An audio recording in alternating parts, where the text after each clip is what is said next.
This thing fell. That's all right, everyone. It is Sunday night live here on Material Issues. My gosh, can you believe it? This is episode number 210. That's 2 with a 10 behind it. Number 210 of Material Issues. I'm Mark Hershberger of Pop Detective Records. I'm over here in sweltering hot. We can say it with a... What kind of accent is this? It's sweltering hot South Jersey. I think it's a South Jersey accent. Oh my gosh, I am not a heat person. I don't like it. But anyway, over where it's supposed to be hotter in sunny Southern California, my good friend and co-host, Mr. David Bash, the president of the International Pop Overthrow Music Festival. He of the world traveler, of the bling, of the bowler hat, of the music man. Tonight, it's just David and I, and we're going to have some fun. We've got some new music to listen to, which is always a blast. I've got a new potato chip to try. I've got a neat card thing to show. I've got a brand new watch on my wrist. I'm 2 weeks post Inspire surgery, so I'll tell you about that. And if you've been missing Stump the Bash, we got another one tonight. We got a tough one tonight. It's worked out. It worked out tough. I didn't make it tough on purpose. It just worked out that way. Okay. So we'll see. Fair enough. But everybody, good evening. David, how you doing? I'm doing well. Thank you, Mark. Outstanding. Well, the first good news is Rena finally got a new used car. Oh, yes. 2016, I think, Fiat convertible with 70,000 miles on it. Fiat. We test drove it. She really liked it, so we got it at a really good price. Of course, as soon as she starts driving it to work, the warning light comes on. And then another light came on for something else. Anyway, it's driving just fine. So the warning light could be anything. Yeah, I'm sure it is, Tim. I know, it's about 95 degrees here, but, 95 California degrees are not 95 New Jersey degrees. Right. It's all relative, kind of like my cousins. Huh. Yeah. So anyway, so she's happy with the car. We've got to get whatever needs to be repaired will be. Fix it again, Tony, right? Yep. What else is going on? We put up the IPO San Diego schedule on the website. I haven't announced that yet. The IPO Vancouver schedule will be worked on not long after this show is over. And I've got the invites ready for IPOs New York, Boston, and Toronto in November. Wow. So things are moving along. IPO LA is a little more than a month from now.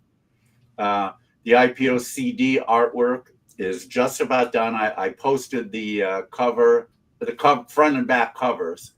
Only the disc labels are not done yet.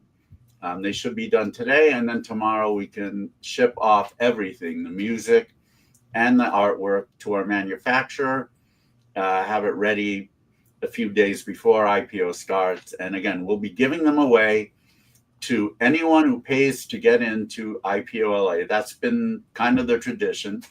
And it's worked out very, very well. Then Omnivore will have them on their website. I'm sure there'll be a pre-order link sometime this week, and it'll be for sale in September from them, as it usually is. But most of their sales come from pre-orders, so that's a good thing. And unlike certain watch companies, like Zurich, they don't do their pre-order like a year before the damn thing's coming out. It's like, you know what? Do the pre-order maybe 2 months before. That should be enough to whet our appetites. But this is ridiculous. Yeah. I mean, it's like I'm almost going to boycott them because because they do that. It's just it's too titillating, and not in a good way. So speaking of watches, you mentioned that you have a new one on your wrist. Let's see what you got. Yes, I do. I know you were trying to guess the other day.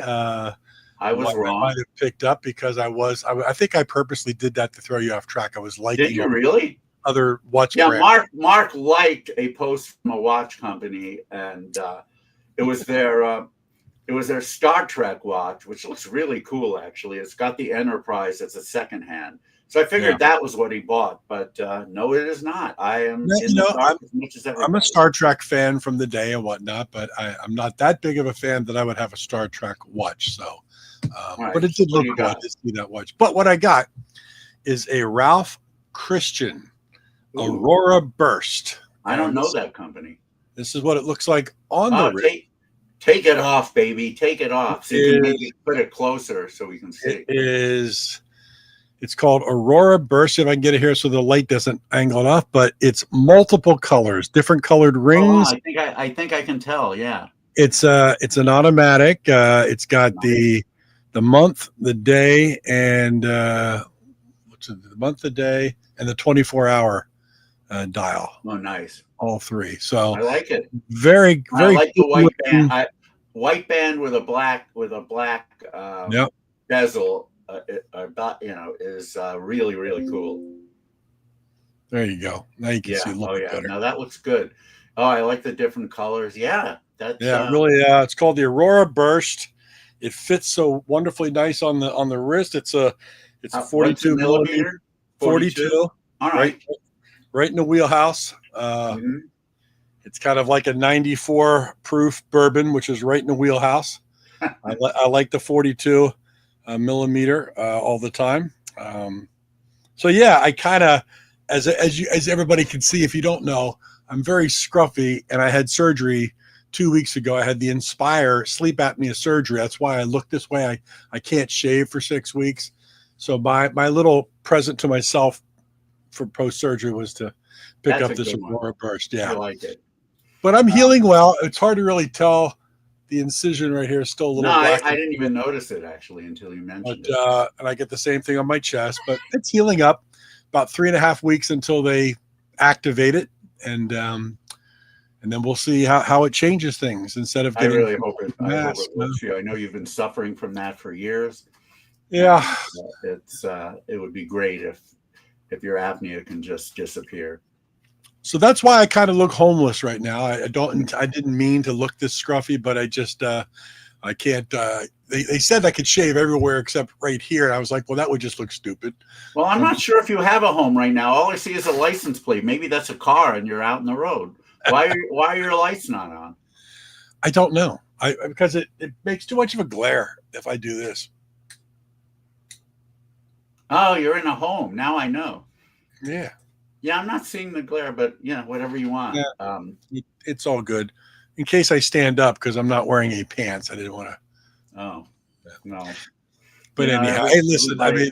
Everybody's sad now.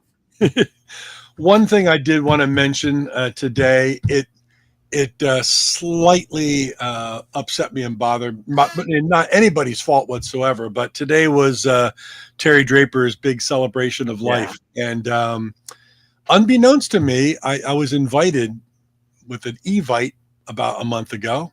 I never saw it. I've checked my spam and everything. I didn't know anything about today happening. And then I got a message from our good friend Michael McCartney, who flew in from Hawaii to go up there to the celebration. He did? Yeah, he did. And he said, he was talking to me about seeing you there. Will I see you there? Get together. And I said, see me where? What? What's happening? I didn't know. Oh, wow. And then like an hour after that, Anna, Terry's wife, texted me and she said, I'm so sorry, but I just checked the Evite to see who responded or not, whatever. And you never even opened it. And I said, I never got it. And she said, well, it's tomorrow. This was yesterday. And there was just no way I could, find the dogs, care for the dogs. Well, that's the thing. Otherwise you probably would have just hopped on a plane. Yeah. I would have gone. I mean, regardless, but Michael McCartney sent me a nice video of some of the proceedings that Jamie was speaking, and he held up a T-shirt I had made for the Live Years Later show, and he talked about me briefly, and then Jamie, had a sing along with "It's a Beautiful Day" from Terry's first solo album, and Francisco Perdomo sang Fernando. Fernando. Yeah, Fernando flew all the way out there too. Which, He sang December Dream. It just, yeah, wonderful celebration of Terry's life. And I wish I could have been there. I wish I would have known. I would have made every effort, but Anna understood that I just never, I didn't get any message about it. And I didn't hear about it. And it just kind of was today. So, by the way, for those who don't know, Terry Draper was a member of the band Klaatu. Klaatu was a band who formed in the mid-'70s, released their first album in 1976. It made no headway whatsoever until a few months after. Okay, folks, back to the main event. Please. Go ahead. Oh, okay. Until an article appeared in a paper saying that Klaatu was in fact the Beatles in disguise. Or were they or weren't they? And they pointed out, it's kind of like the whole Paul is dead thing with the Beatles. They pointed to different things on the album, both visually and orally, suggesting that it was the Beatles. And I can remember seeing that article in my college newspaper. I rushed right out to get the album. This was early 1977. And I brought it back to my dorm, and I got my friend Keith Raddick, who eventually became a huge Klaatu fan. He and I were listening, and I was saying to him, "It's them! I'm telling you, it's them. Listen to that vocal. Listen to that instrumental break. Come on, no one else could do that." Until I was corrected by a sophomore. I was a freshman, a sophomore who he kind of thought he was reveling in my ignorance by saying, "What the hell is wrong with you, Bash? I found out that they were Canadian session musicians," or whatever he found out. They're not the Beatles. It didn't matter. I loved it anyway and became a huge fan. But yeah, Terry, I knew Terry a bit. He played IPO a couple of times. I went to his house with Jamie Vernon once. Just a real tragedy. I'm sorry about all that. We've talked about this before on the show, but like you, I fell in love with the band in 1976, and all these years later, got to be very good friends with all of them, and especially Terry and his wife and his kids. And I've been to his place a few times, and he's actually been down here and stayed at my place. Did he? Wow. Yeah, back in the day. And in fact, when he was coming down to my place, I called my best friend from high school, who he and I were both, playing every track and figuring out, which Beatle was actually singing what, and obviously Dr. Marvolo, had Harrison written all over it, and, things like that. I always thought Lennon, actually.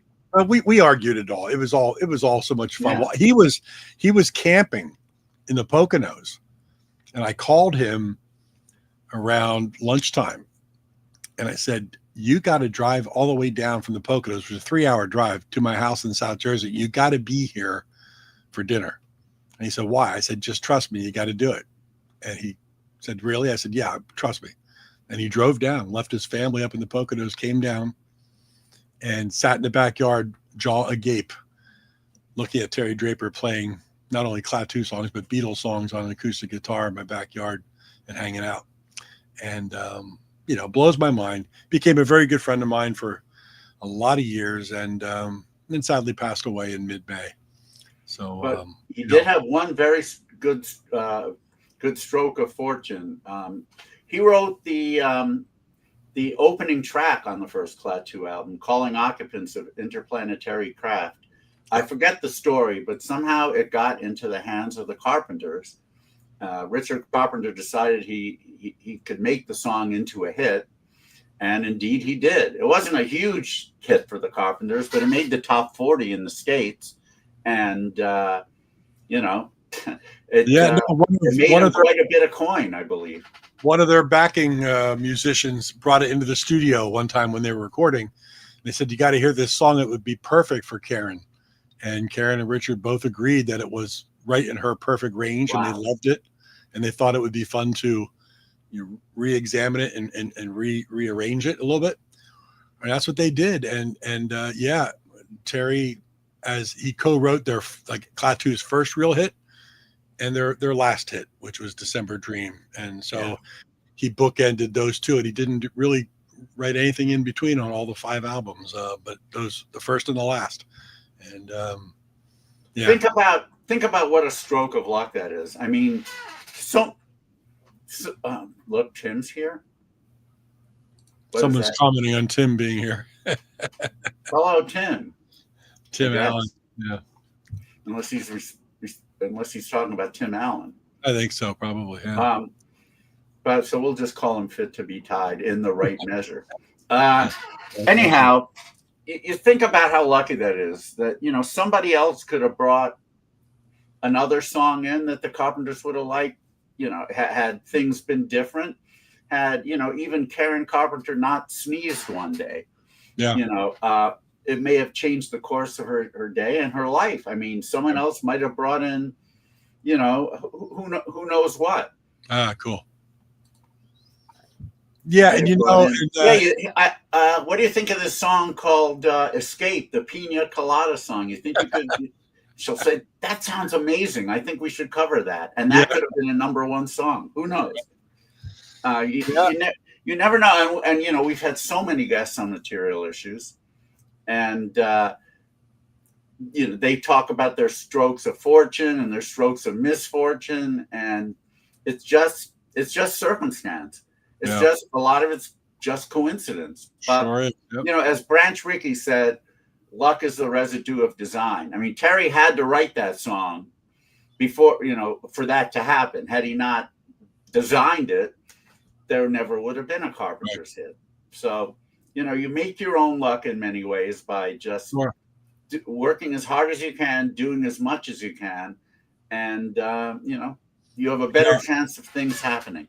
And Terry has post Klaatu, he's done a multitude of solo albums, and he's left us with one final one, which is being completed, and there'll be one more Terry Draper album. What's the proper Terry, if that's a serious question, the answer is it depends what hand you write with. If you're right-handed, you wear your watch on your left because and again, this doesn't really matter as much now because people don't write. But when we were growing up, people used pens like this beautiful Enzo Ferrari Mont Blanc. But so if you wrote with your right hand, it was busy. You couldn't really see that. If you wanted to know the time, you had to look at your left hand, and vice versa. So lefties wear their watches on their right hand, and vice versa. Yep. It's like when the coroner's writing on the death certificate at the time of death, he has to be able to write and look at his watch at the same time. That's right, exactly. Right. I actually have a couple of watches to show, but today is your day. I'll show mine another time. Yeah. So we'll keep it upbeat and say safe travels, Terry. You left us with a heck of a catalog, and there's one more solo CD coming out in the very near future. Oh, wow. So we look forward to that. Yeah, it's gonna be wonderful. So all good. Speaking of wonderful, I certainly have a lot of tracks to play today. So if it's okay, we could probably get to it. I need in between tracks, we'll goof off with some other things that I got here. So we'll do a track. I'll show something. We'll go from there. We'll mix it up. Yeah, we can do that. Yeah. Cool. All right. So I've gotten a lot of new releases over the past month or two, and one of them is by a band from Seattle called Shake Some Action. You may know them, Mark. I don't know. Obviously named after the Flamin' Groovy song, but they have a brand new album called Top Gear, and in fact, it really is. It's mod, it's pop, it's power pop. The main guy, James Hall, really knows how to write a catchy song, and we got one for you right now.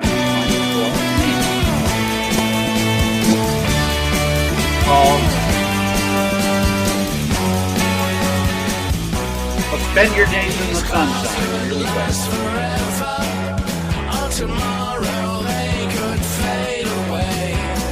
How's the volume? Take me on a trip to yesterday. Spend your days in the sunshine, coming out of the rain. Feel the love all around you. Spend your days in the sunshine. Lost in new vibrations, twisting, turning through my veins, in the beauty that surrounds us, like a gentle stream in colored waves. Spend your days in the sunshine, coming out of the rain. Feel the love all around you. Spend your days in the sunshine.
Yeah, very much in that gripweeds category, which is apropos because there will be a song from our friends from New Jersey coming up. But yeah, so That was really sunshiny pop, man. That was good. Shake Some Action, Top Gear. You can get this on from Cool Cat, which is where I got mine. So hopefully it's not sold out. But yeah, great band. They played IPO a long time ago in Seattle, and we don't do Seattle anymore, so we haven't had them back. But hopefully one day we will.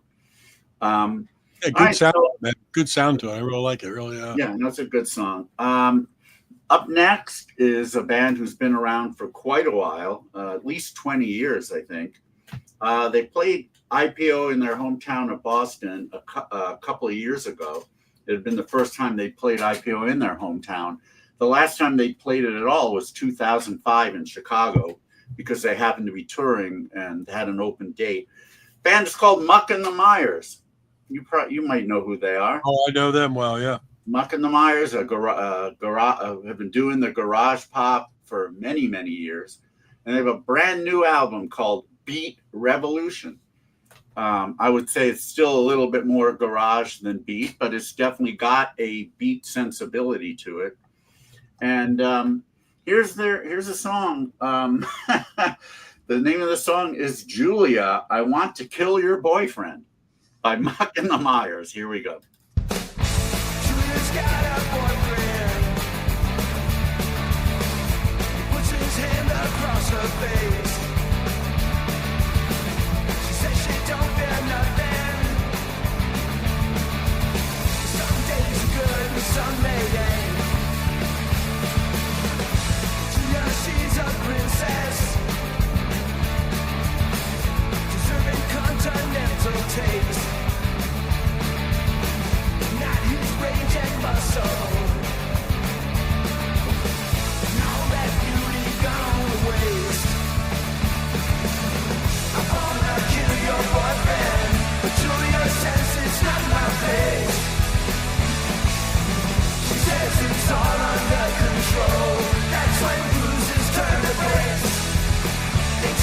embrace. Believe that when I tell you, to your heart be good for you. There's no one above you. So don't spend another minute with that fool.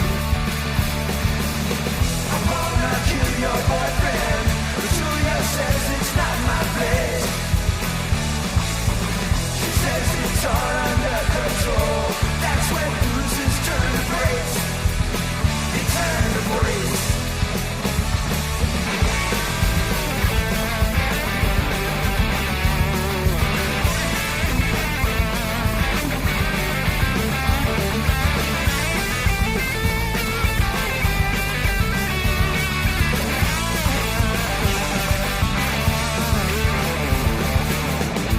Julia, what can I do to make you see he'll never change? You take my hand and we are gone. But I'll take you to a better place. Julia's got a boyfriend. Julia's got a boyfriend. Julia's got a boyfriend. Julia's got a boyfriend.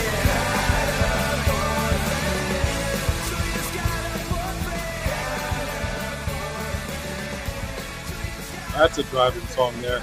That's a fun song and funny lyrics. Yeah, they have a lot of cheeky titles on this album. You Can't Try It Before You Buy It. Marianne Man. I wonder if that's like Lola. I don't know. And I love this title, One Hit Wonder of Love. Anyway, One the whole album. Wonder of the World Unite. Who sang that? Oh my God, One Hit Wonder. One Hit Wonder. I know. Oh, Peter and the Penguins, I think. I think it's Peter and the Penguins. It's on an IPO CD. One Hit Wonders of the World. No, I'm telling you, Peter and the Penguins. Is it? I can't remember. I think it's definitely a Scandinavian band, and It it's is. definitely on an IPO CD. All right, hold on. One Hit Wonders of the World. Anybody chiming in quick that might know it? It's definitely on an IPO CD. I mean, I could find the answer for you very quickly if you want. I thought I could just type it in and it would come up, but Why? Nothing.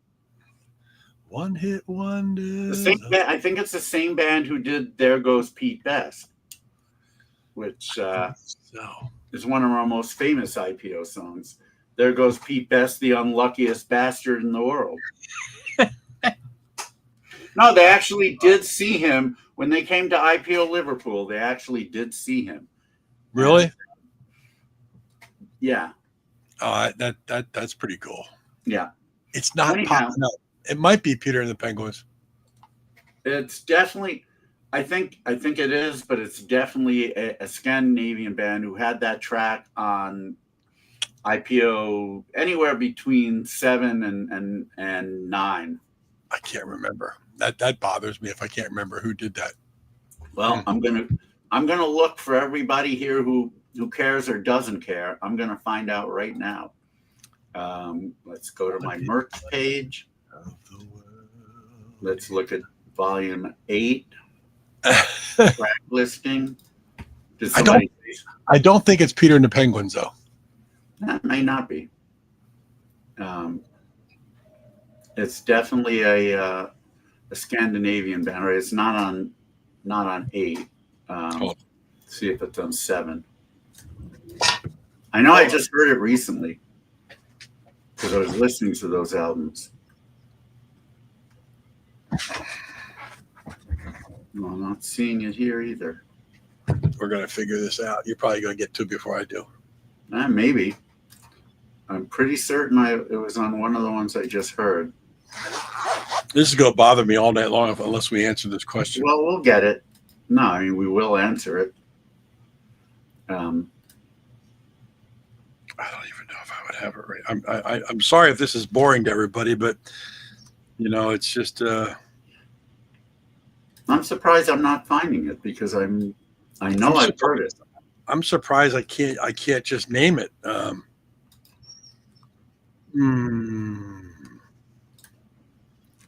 Anybody else chiming in? No, nobody else is chiming in. We don't have a lot of Scandinavian. You're right. It's not. You got it? It is a Scandinavian band, a very North Scandinavian band. Yeah, it's Badger. Badger. Who are from like right on the almost at the top of the world. Should have known it. Should have known it. Gosh darn it. Yeah. I believe they're from Tromsø, Norway, which is like right at the top of the country. I think that I'm the one who should have known it. They're my freaking CDs. Well, we just stumped the bash. We really did, yeah. All right, well, at least I got the Scandinavian. Badger. What a great band, Badger. They were. They really were. I would love to get them back to IPO Liverpool. Man, good call. Good one. Phew. Hey, listen. So we played 2 songs. I'm just going to take a little break, just so you know. You know that guy that runs the card breaks, the complete set breaks. His new set break is a complete 1951 Bowman. Oh, nice. Which includes a PSA 6 Mantle rookie. Holy crap! Yeah, it's $300 to get into that set break. And you got in? No, I'm not. I don't know that I'm going to do it. That's pretty salty. Well, I mean, what are like the next best things? I don't know. Yeah, they're all slabbed. They're all slabbed. They're all. Wow, the Mantle would be, that's like a 5-figure card, I would think. It's a $50,000 card, the PSA 6 Mantle. Yeah. Okay. So well, someone's going to win it. Oh, and then this is not a rarity, I think, but I was cleaning out a lot of my office here. I forgot that I owned this. This is a Mecca 1911 double folder baseball card reprint set. Oh, which is very cool. I love those double folders. So, I used to have a couple of the actual double folders, which are cool. But when you open this up, each double folder is represented it's perforated to take it out if you wanted to, front and back, just like the original. Nice. If you folded them up, of course, I'm not breaking the book. Don't ever break that up. But I forgot I owned this. So yeah, it's kind of cool.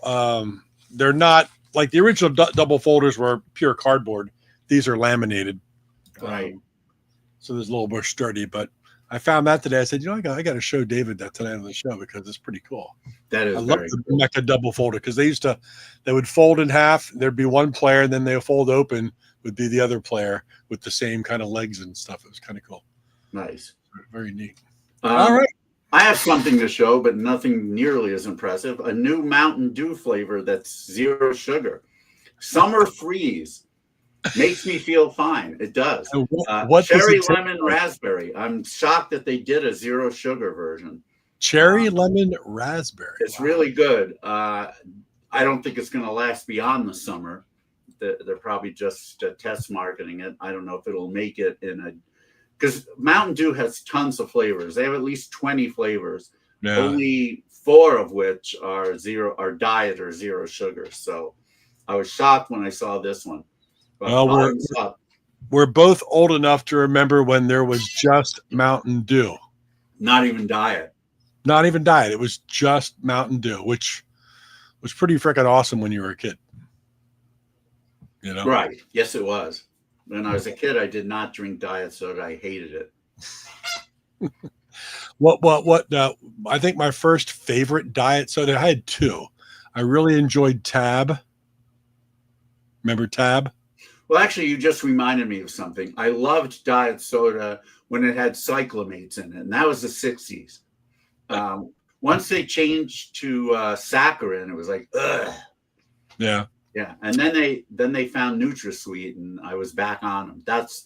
And then it said it grows a tumor in your head the size of a grapefruit, but somehow that's why you have the bowler hat on. That's why you wear a bowler hat. Yeah, that's right. The tumor comes all the way up here.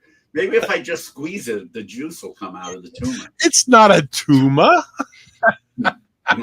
That, and I used to like it wasn't around for very long, but I loved it. It was called Pepsi Light. Oh yeah, Pepsi Light was great. Which had lemon juice in it. It was right. Pepsi with lemon juice. It was awesome. I think part of the song was they put a little lemon juice in and took out half the calories. I loved Pepsi Light. And then That was when, yeah, that was at the time of NutraSweet. So I did drink that. But in the 60s, you're right, there was Tab. And you might remember I don't remember the company that did this, but there was a cola called Like. I think it was actually more like 7-Up. Yeah. And, I remember they had a very racist commercial on. Well, it wasn't racist at the time, but they had a really sweet Japanese lady saying, "I like right." I mean, back then, nobody cared. They would never do that now. Could you imagine a national commercial now? I like right. Yeah. No, I cannot. Oh, Lord Almighty. But yeah, I unless my memory's wrong, but I don't think it is. I'm pretty sure that. Man, that's funny. It brings back memories. That really does. No, Like was good. I think it was kind of a 7-Up. 7-Up, yeah. I got into Fresco. I got into Fresco when I was young. I really liked Fresco a lot. Fresco's good. But Red Rose iced tea was my favorite in the can. That was one of my favorite things. Never liked iced tea, so I can't tell you what I would. Red Rose just had a weird taste to it, and I loved it. And then they got rid of that. Good weird taste. Yeah, good weird taste. If something was different, I always liked it. Yeah. Our next song is not for anyone with weird taste, but for people with good taste. Oh, Faygo, indeed, yeah. I remember Faygo. Unfortunately, the only thing I remember about Faygo, and I do remember it, was that people used to make fun of the name. You know what they called it. I don't have to say it. Faygo Orange, obviously, and Faygo Grape. Faygo Grape was incredible. Yeah, man. But that wasn't sugar free. But that was during the time I was drinking. I wasn't drinking. That was during the saccharin time, and that was mainlining sugar. Yeah, no doubt. Anyway, here we go. If we're ready to go on with another song, our good friends, the Gripweeds, who are going to be on our show in a couple of weeks. Well, Kurt and Kristen will. But I figured I'd play a track from it now because it just came out on Friday, both in CD form and in colored vinyl form. And the name of the album is Soul Bender. And it's not a soul album by any stretch, but it might bend your soul. And here's what might be my favorite track on it. It's called Spinning the Wheel. No, it is not a cover of the awesome Hudson Brothers song. It is an original. And here we go on Material Issues.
All right, the great Gripweeds with Spinning the Wheel on Material. There it goes again. It's so good. Oh.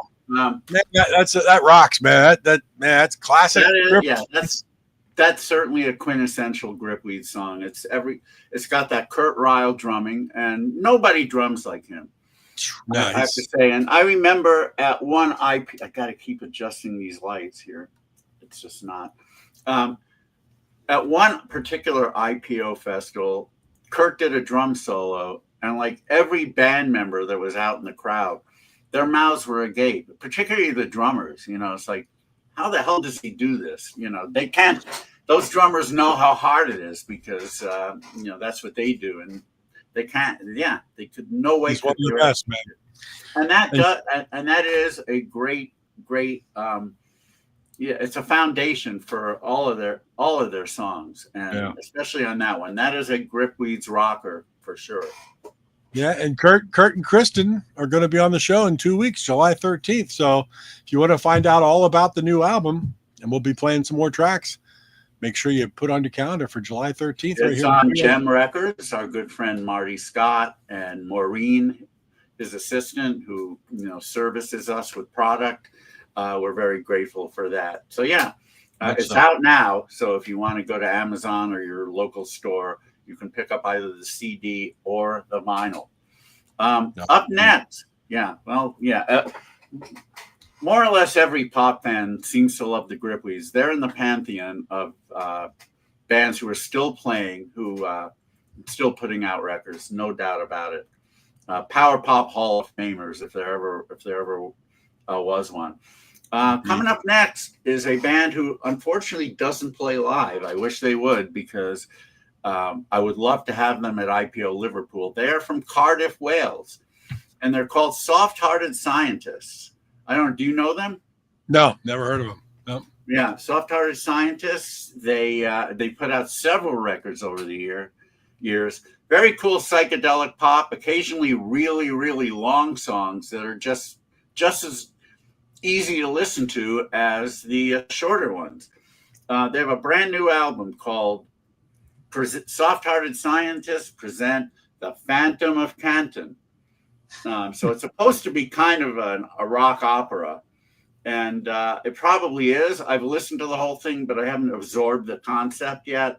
I was just listening to the songs as they were. But yeah, some of the songs are 11 minutes long. There's a 9-minute long one. But there's also songs that are a manageable 3 minutes. And one of those songs I'm going to play now. And what is the title? Wonder Girl. It is Wonder Girl. How did you know that? I can see it in our... that's right, you can. Yeah. So there's another band who uses the same song. Sparks had a great song. Their first song ever, Wonder Girl, on their debut album. But this is not that. This is more kind of soft psychedelia, I would say. So here's Soft Hearted Scientists from Cardiff with Wonder Girl.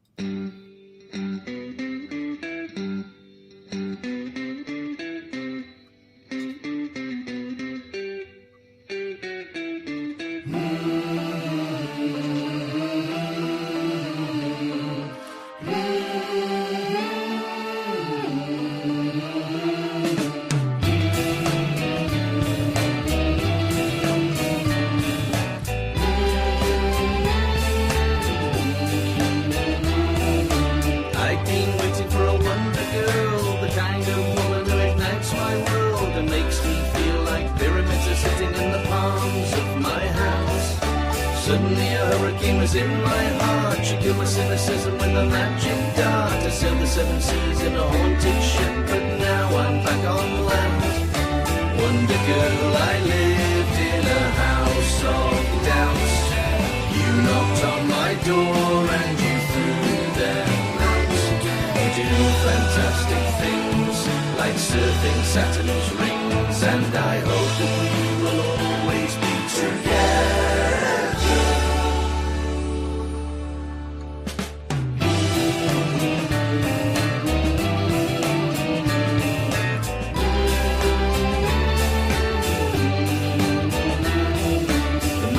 Missing in my endless nights. Wonder Girl's brighter than the northern lights. I was an actor in a black and white movie. Now I'm living a full color life.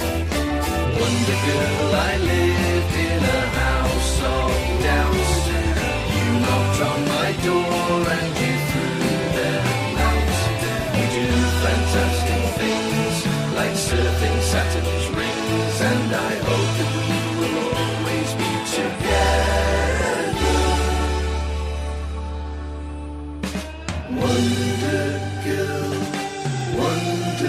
Girl, I wondered where you were. No catacomb, just sunlit rooms. The second I saw her.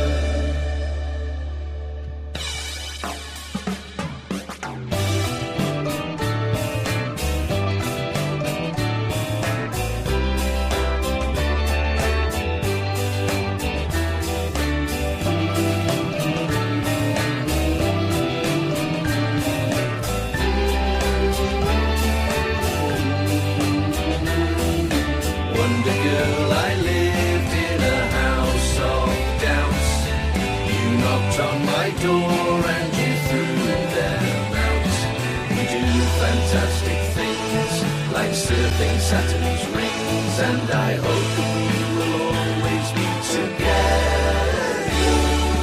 Wonder Girl, I lived in a house of doubts.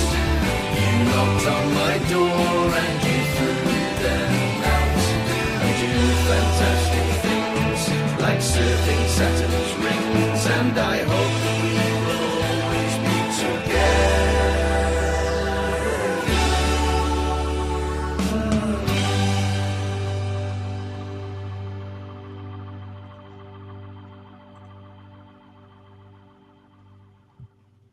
There we have it. From I Cardiff. like them a lot.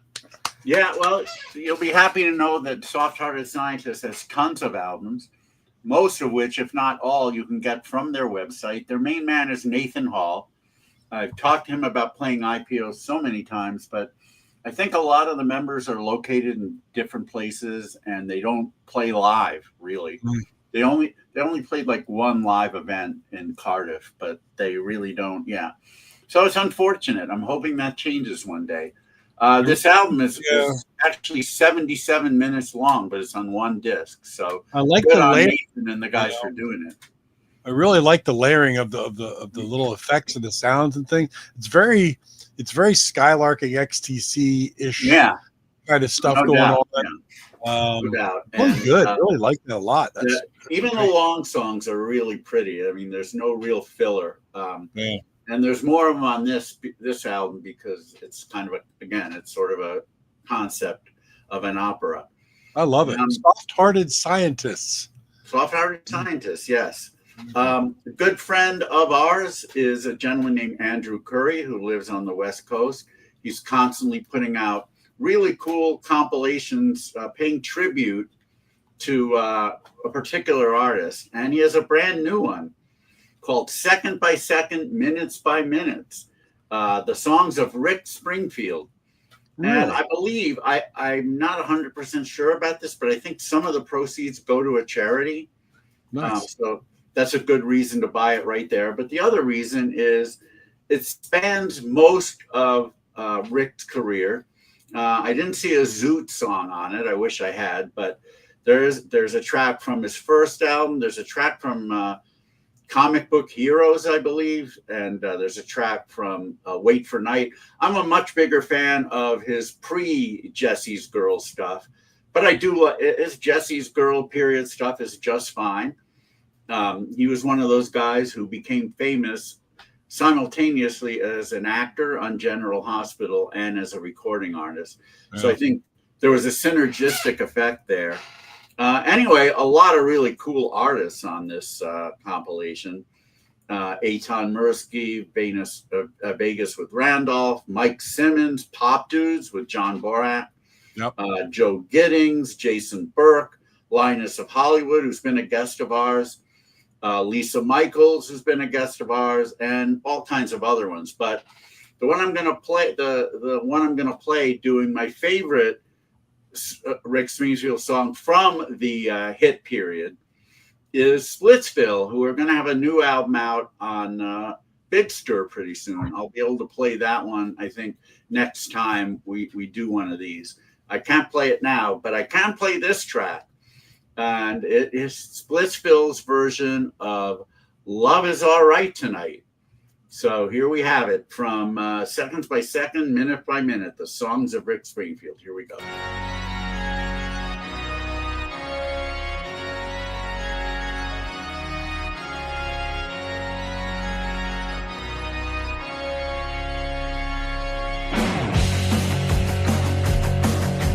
Picking up my baby tonight. Though her dad is making trouble, it'll be alright. I'm working hard, I don't know why. I'm like a working class dog and I just get by. Tonight I'm crawling out for a minute. And though we're living on the brink, second by second, by minute by minute, love is alright tonight. We're gonna be alright. Love is alright. Love is alright tonight.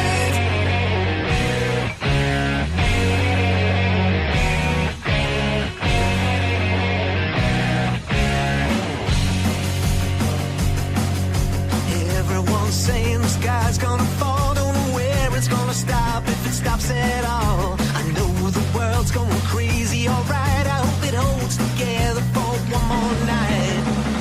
Tonight I'm crawling out for a minute.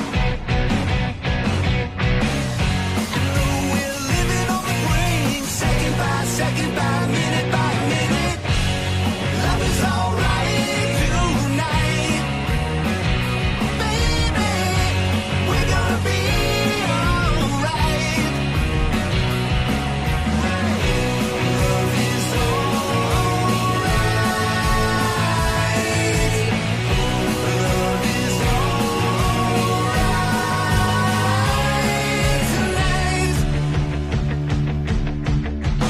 Don't worry, Daddy, I'll have a home at a respectable hour. Go to sleep, Daddy, you won't think about tonight. With the night comes the feeling that we've got this incredible power. Gonna love it, Daddy, we'll be feeling it tonight. Alright, it's gonna be alright. It's gonna be alright. It's gonna be alright.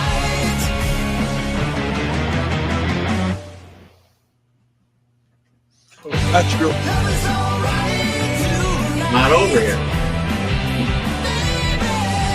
We're gonna be alright.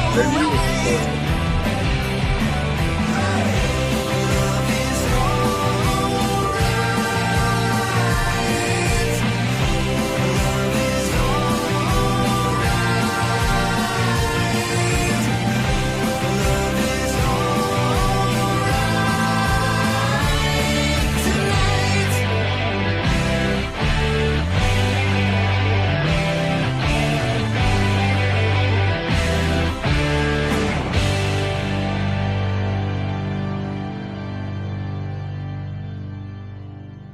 Let's They did a really good job on that. I mean, they really made it their own. I mean, first off, it's great news that Splitsville are back, and their new album is very good. And it's on Big Stir Records. So we will be talking about that. Maybe, actually, we should get them on the show. I'm going to write That'd be that great, down yeah. right now. I'm going to write it down, in fact, with my Enzo Ferrari pen. And then don't hold up that CD again, so everybody knows where they came from. Yeah, sure. You can. I don't remember if Cool Cat's covering it, but you can go to the Curry Cuts website. That is Andrew Curry's website, and you can definitely order it there. Like I said, just some amazing art. I mean, it's when you have a great artist, when you have a set of great artists paying tribute to another great artist, that's a recipe for an amazing tribute disc. That's very cool. Very cool. I don't have any music to play. David has put all this stuff up, but I did get a new vinyl record in the mail today. Oh, did you really? Check this out. I have the original, but this is a gatefold 2 vinyl bonus disc release of Pete Shelley's Homo Sapien. Oh, wow. I may have to go for that. Where did you get that? I got it online. This is a Domino recording out of London and Brooklyn. Disc, album number 1. It's not colored vinyl. It's just black, which is fine because it kind of goes with the fact that a lot of the artwork's black. But you've got the original album, which has the songs Homo Sapien, Yesterday's Not Here, I Generate a Feeling. I don't know. It's great. But then the second album on here has songs that he wrote and presented to the Buzzcocks in the Buzzcocks. And they said, nah. So he hung on to them and recorded them as Pete Shelley. Songs like In Love with Somebody Else, Witness the Change, Maxine, Love in Vain. And then there's the elongated dance party dub mix of Homo Sapien, which covers virtually the entire side 4. That I might have been able to do without, but I know it's a lot of fun. But there is what's really nice is there's a big photo of Pete on this side, bunch of photos on the other side, and there's the complete lyric sheet as well. Well, that's nice. It's a really nice big gatefold, and this is the entire story of Pete Shelley and how he got to now. Where can one order this? I got this on Amazon. Okay. I got on Amazon. There you go. I was very surprised that it was there. I read about it somewhere, and really, really well done. Really nice, big. Very, very nice. Yeah, I love that one. Been listening to it much of the day today already. So. But great stuff. So if you're, as I was, a very big Buzzcocks fan, and then Pete Shelley, his solo work, really wonderful. Another artist gone too soon. Very great stuff. Yeah, unfortunately so. We mentioned Big Stir earlier. Here's a new release on the Big Stir label. It is Nelson Bragg, Melody to Nelson. Many people out there know Nelson as a member of Brian Wilson's touring band for a long time. He was a percussionist, occasional drummer. But in the meantime, he was writing his own music, put out 2 wonderful albums. In fact, We Get What We Want was his second album, my favorite album of 2012. This is a compilation of stuff that was on those albums, along with some remixes. And one track that was previously unreleased, and of course that's the big selling point of this compilation. Although every song, if you don't have any Nelson Bragg stuff, this is what you might want to start with. Anyway, here's it's the opening track. It's called "We're Gonna Laugh About It," and I believe it's the new single as well. So here we go on Material Issues.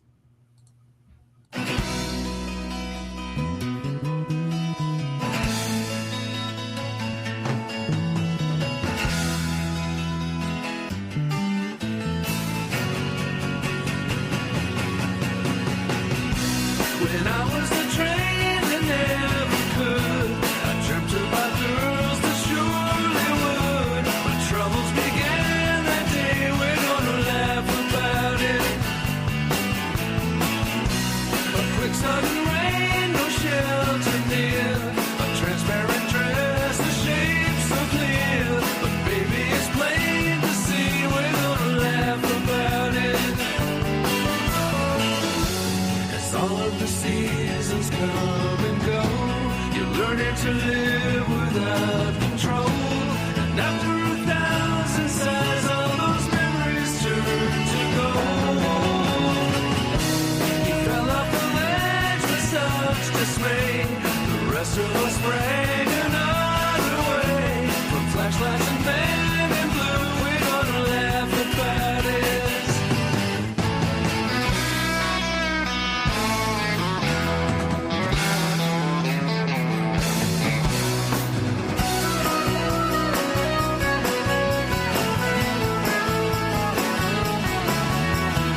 Excellent stuff by Nelson Bragg. Yeah.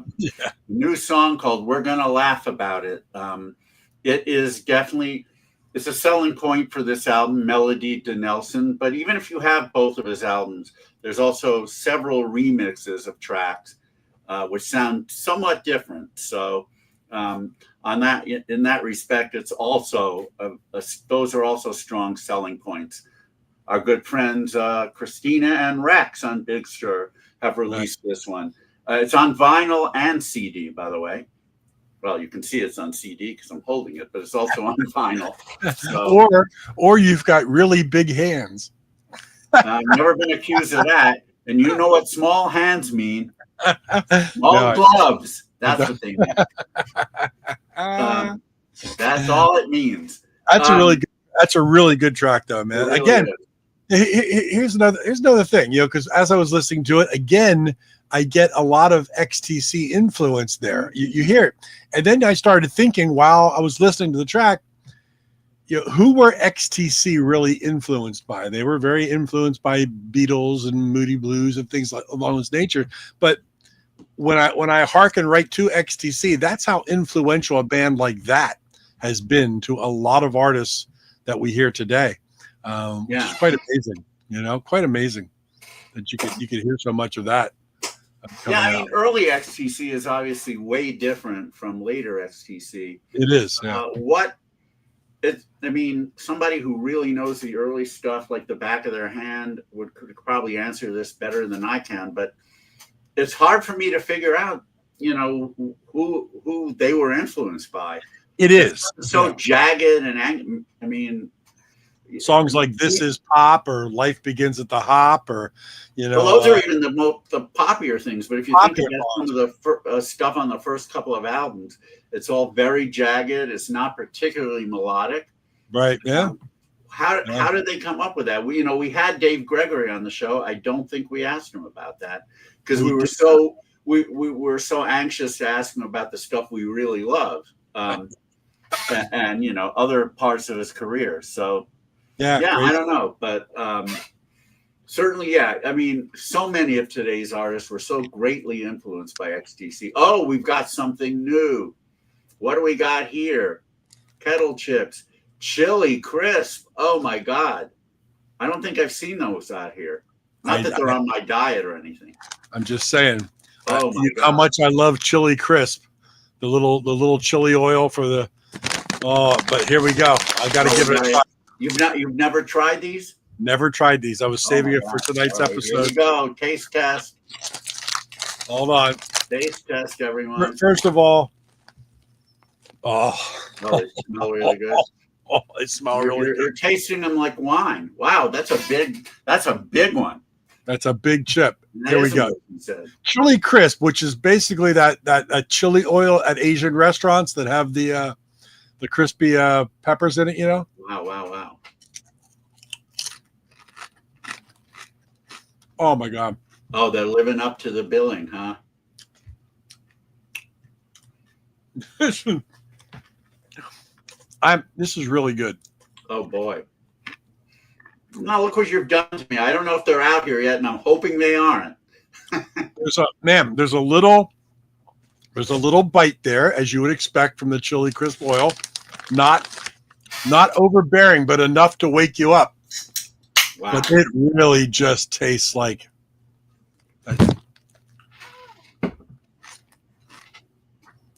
Bravo, Kettlebrand. Bravo. This is a savoring chip. This is one where you. Oh boy. All right. Carry on with the show. I'm going to be sitting there eating chili crisp potato chips. Holy cow. That's really good, man. I'm just telling you. We were talking about XTC.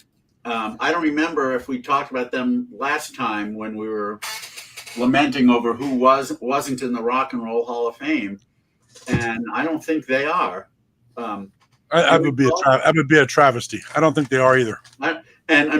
Think of all the bands they've influenced, but again, they haven't influenced. Maybe they haven't influenced cool bands, and Rock and Roll Hall of Fame, they're all about cool. So, The Velvet Underground is cool. And hi, Joel. Didn't know you were on. Yeah, Mark does need a cigarette. Really? Wow. Well, we'll have to find. I will have to try them if You have to try them, David. I don't want you to eat the whole bag, but I'm No, going to. I won't. I've actually been pretty good about that when I've No. tried things recently. So keep my I got to fingers tell you, crossed. I know you like Indian food, Asian Oh food. my God! I know you like spice. This is right up your alley. This is really good. All right, back to our regular programming. I'm sorry to broke it up with. No, not at all. I'm glad you did. And it breaks it up. I mean, people don't necessarily want to only hear music, but we've got plenty more for you today. So hopefully you can stick around. Our good friends from Uppsala, Sweden, The Greeting, have a new album. Request an audience, and they should never have to request an audience because they're that good. Uppsala is about a 45-minute train ride from Stockholm. Rena and I have been there once. They have an amazing record store called Open Mind Collectibles. I really wish I could get back there, but we didn't have time this year. But fortunately, The Greeting did play IPO Stockholm, and their guitar player, Richard Orn, gave me their new album. Vinyl only, but I was able to get a download of the album so that I could upload a track from it to our base of music here. And okay. So the name of the track we're going to play right now is, I think it's the first track on the album. It's called Young and Confused by The Greeting. Here we go.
Short and sweet and very power pop. Young and Confused by the Uppsala band The Greeting from their brand new album, Request an Audience. I believe it's vinyl only, but unlike most bands who do vinyl these days, it's a gatefold. They went all out. Oh, I love the gatefold inside. It's very cool.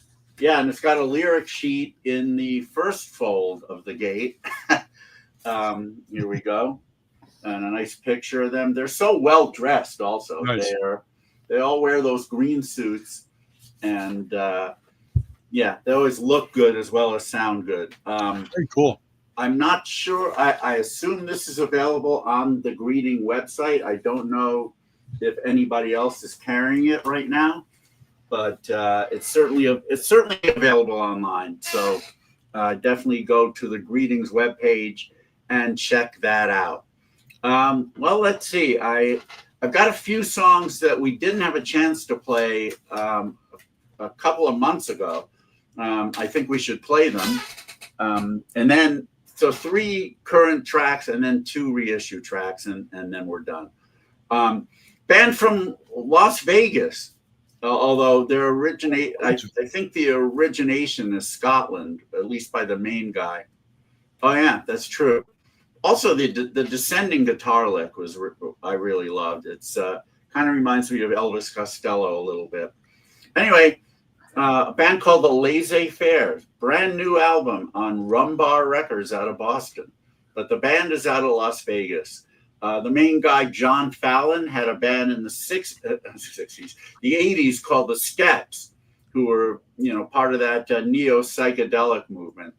But this is a brand new one. I'm trying to remember which album it is in their list, but they've had a few other ones. And let's see which track I chose. The problem with the new layout is you can't really see the names of the tracks that easily. It doesn't go all the way over, yeah. Yeah, this looks like a track called Cryptic Friend. So let's get to it on Material Issues. Here we go.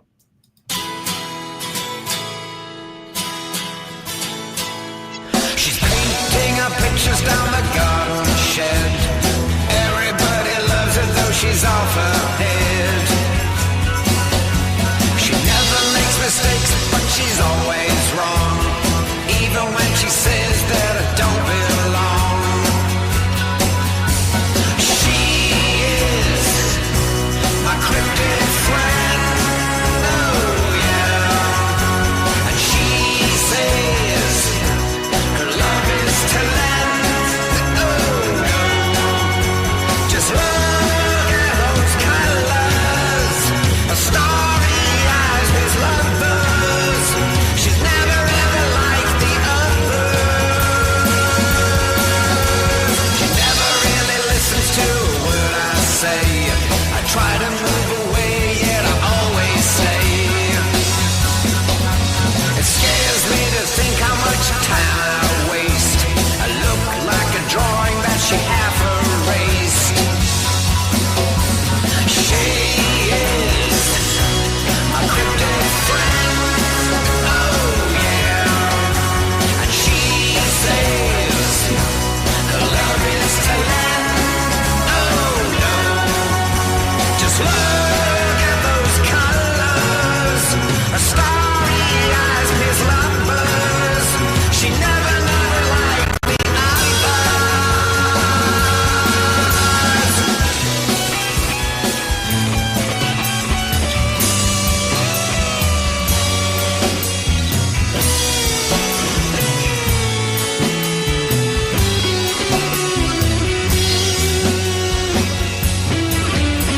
I woke up this morning, my mind had cleared. Took a look around, she had disappeared. She left one painting that upon the shelf, a glorious vision of my inner self. She is my cryptic friend. Oh yeah. And she says her love is to lend. Oh no.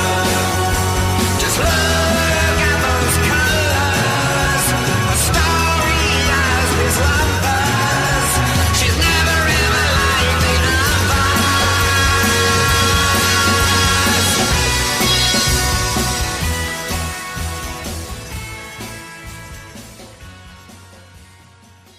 Kind of an abrupt ending, which I wish wasn't the case, but it's still a great song as it is.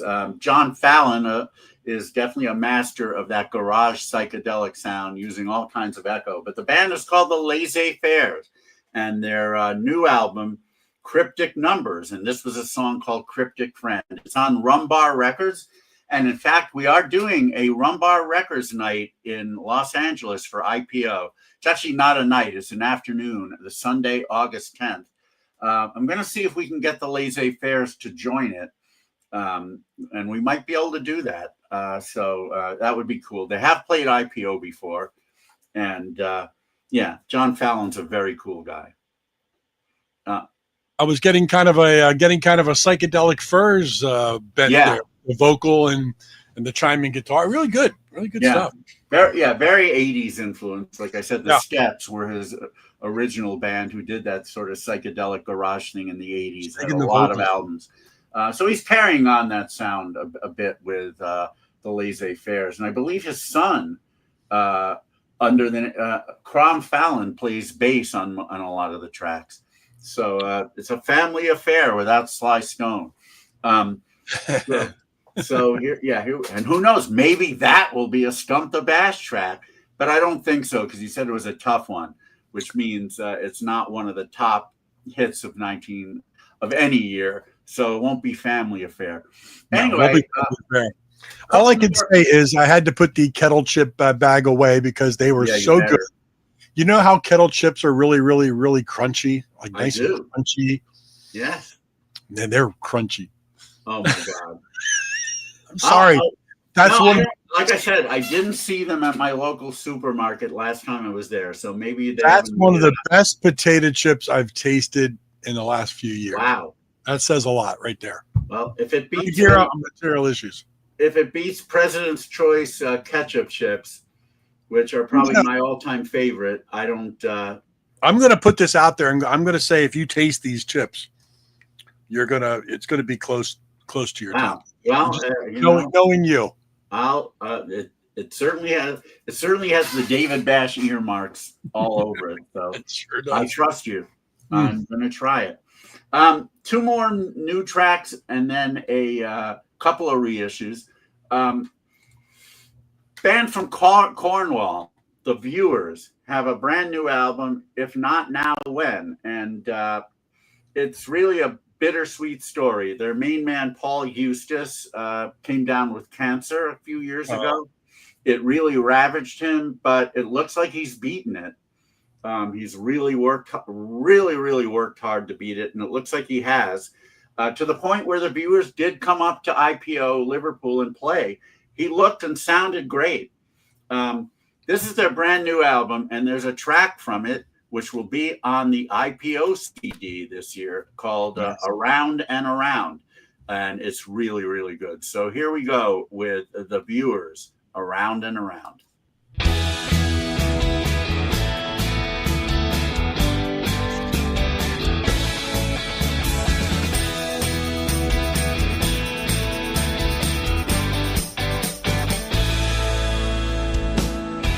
Stay, stay, stay, and never leave. Got places we need to be. Out of promises, out of our minds. Got style, but 2 different kinds. Spin in, spin out, we can never agree. I keep moving around,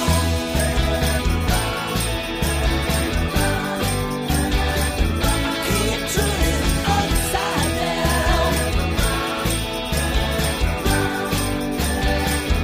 keep turning upside down, inside out, round and round and round, keep moving around. Can't ever stay too long. Please believe what you wanna believe. Your kisses of steel and heels light me up, cut me down. One hit is all I need. Jump in,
some excellent mod and flecked pop out of power pop, I should say, out of Cornwall, UK. The Viewers with Around and Around from their brand new album, If Not Now, When, which is something my grandfather used to say to me when I was lazy, which was quite often.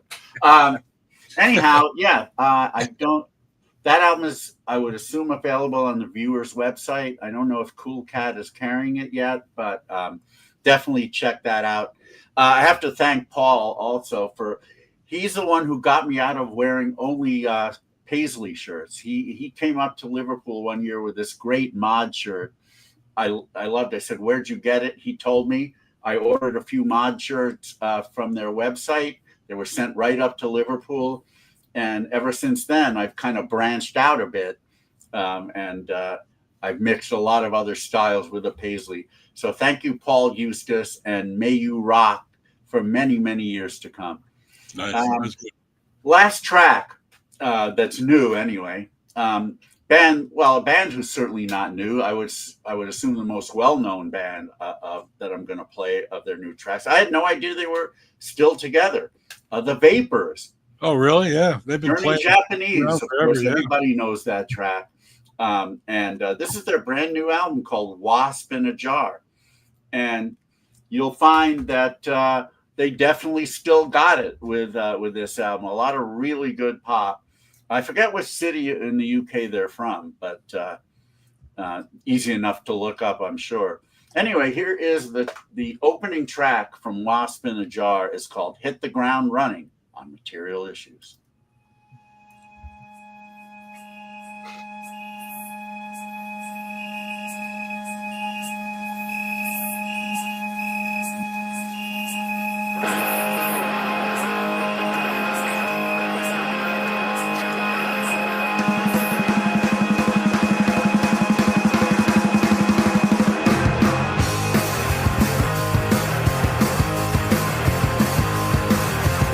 We saw it coming, so we hit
Nice.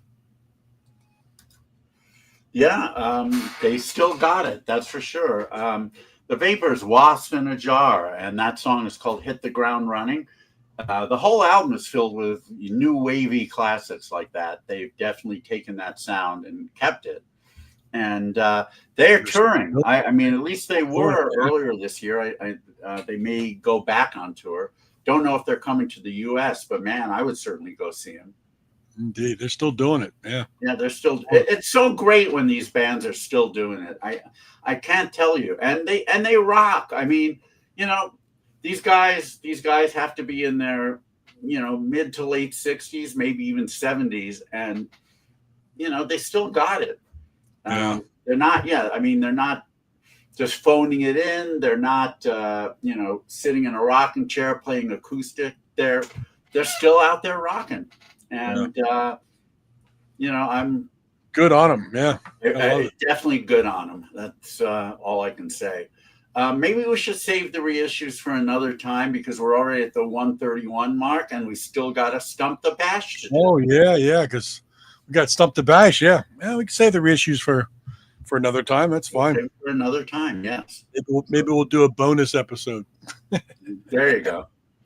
All right, I don't know how well I'm going to do. It's been a while. I'm out of rhythm, but I'm really raring to go for this Stump the Bash. And you know what? We've been out of rhythm, so let's slide into this here. We've got our old graphic. We haven't played that in quite or put that up in quite some time, and here we go.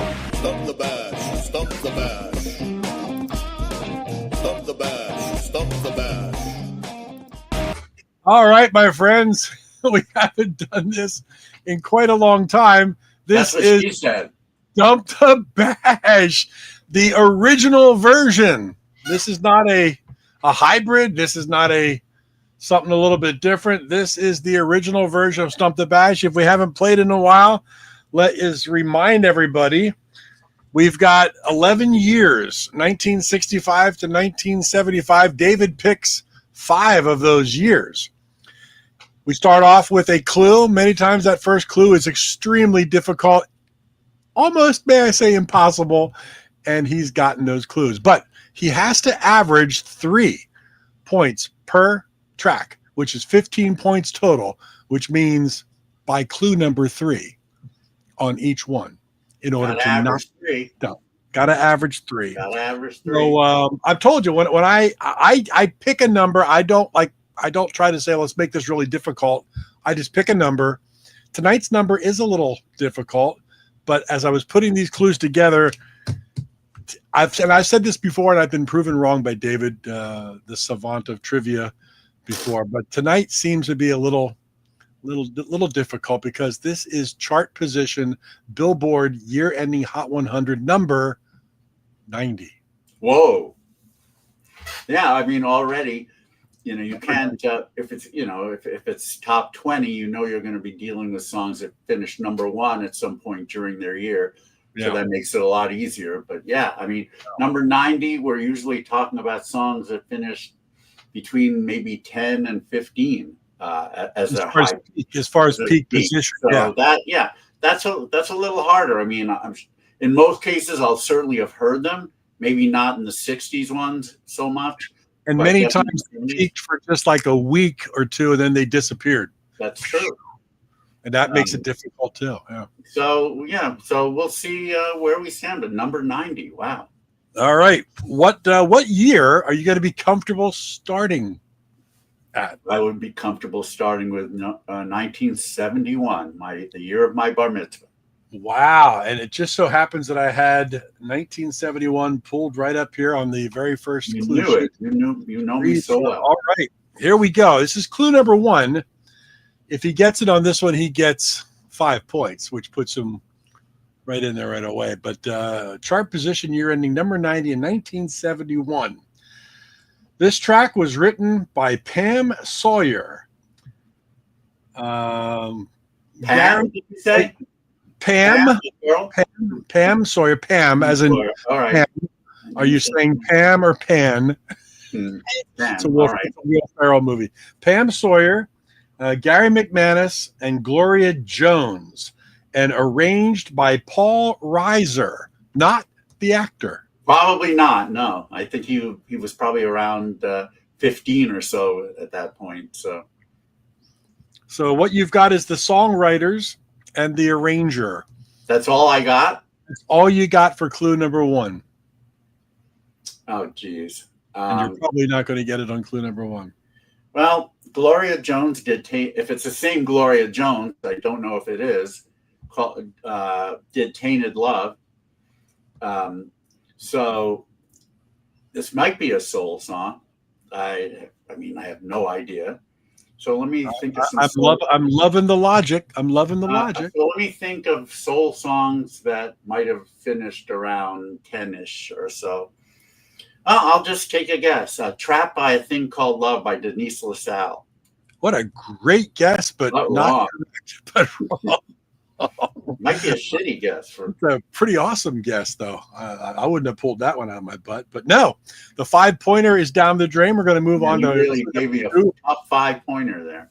I know, yeah. Well, I told you these are tough ones this time, because sometimes when they're not that popular, they haven't peaked that high. Even the clues can be hard to come by because there's not a whole lot to talk about. True. Right. All right, here we go for 4 points. Still ahead of the game. This track comes from the album of the same name.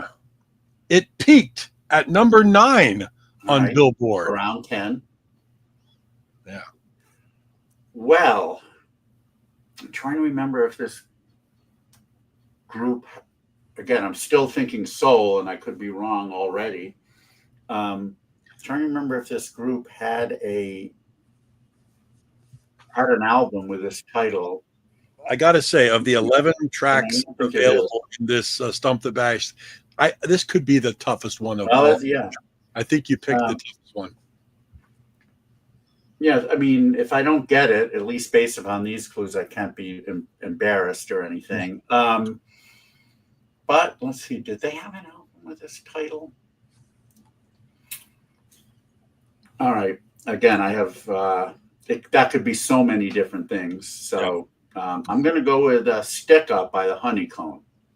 It is not, but good guess. I don't think they had an album with that title. I don't. And it's and that was probably a bigger hit. It was in New York. I know that. All right. Well, the 4-pointer is down the drain, so we're going to move on to question clue number 3 for 3 points. Still on the average. It doesn't get a whole lot easier though. Released in November of 1970 on the Motown label. Okay. Well, backed with "The Tracks of My Tears." That's the B-side. Well, I would imagine it's not Smokey. Somebody else is covering it. I mean, Berry Gordy loved having his other artists cover big hits. Yes. So released in November 1970. Yeah, late 1970 to be number 90 in 1971. Peaked at number 9. Yeah. On the Motown label, the B-side was "The Tracks of My Tears." Well, let's think. Well, Motown makes it a little easier, obviously. Let's narrow it down. Let's see if I can narrow it down to Motown groups that had not a major hit in early 71, but let me go down the list that I can think of. I don't think it's the Four Tops.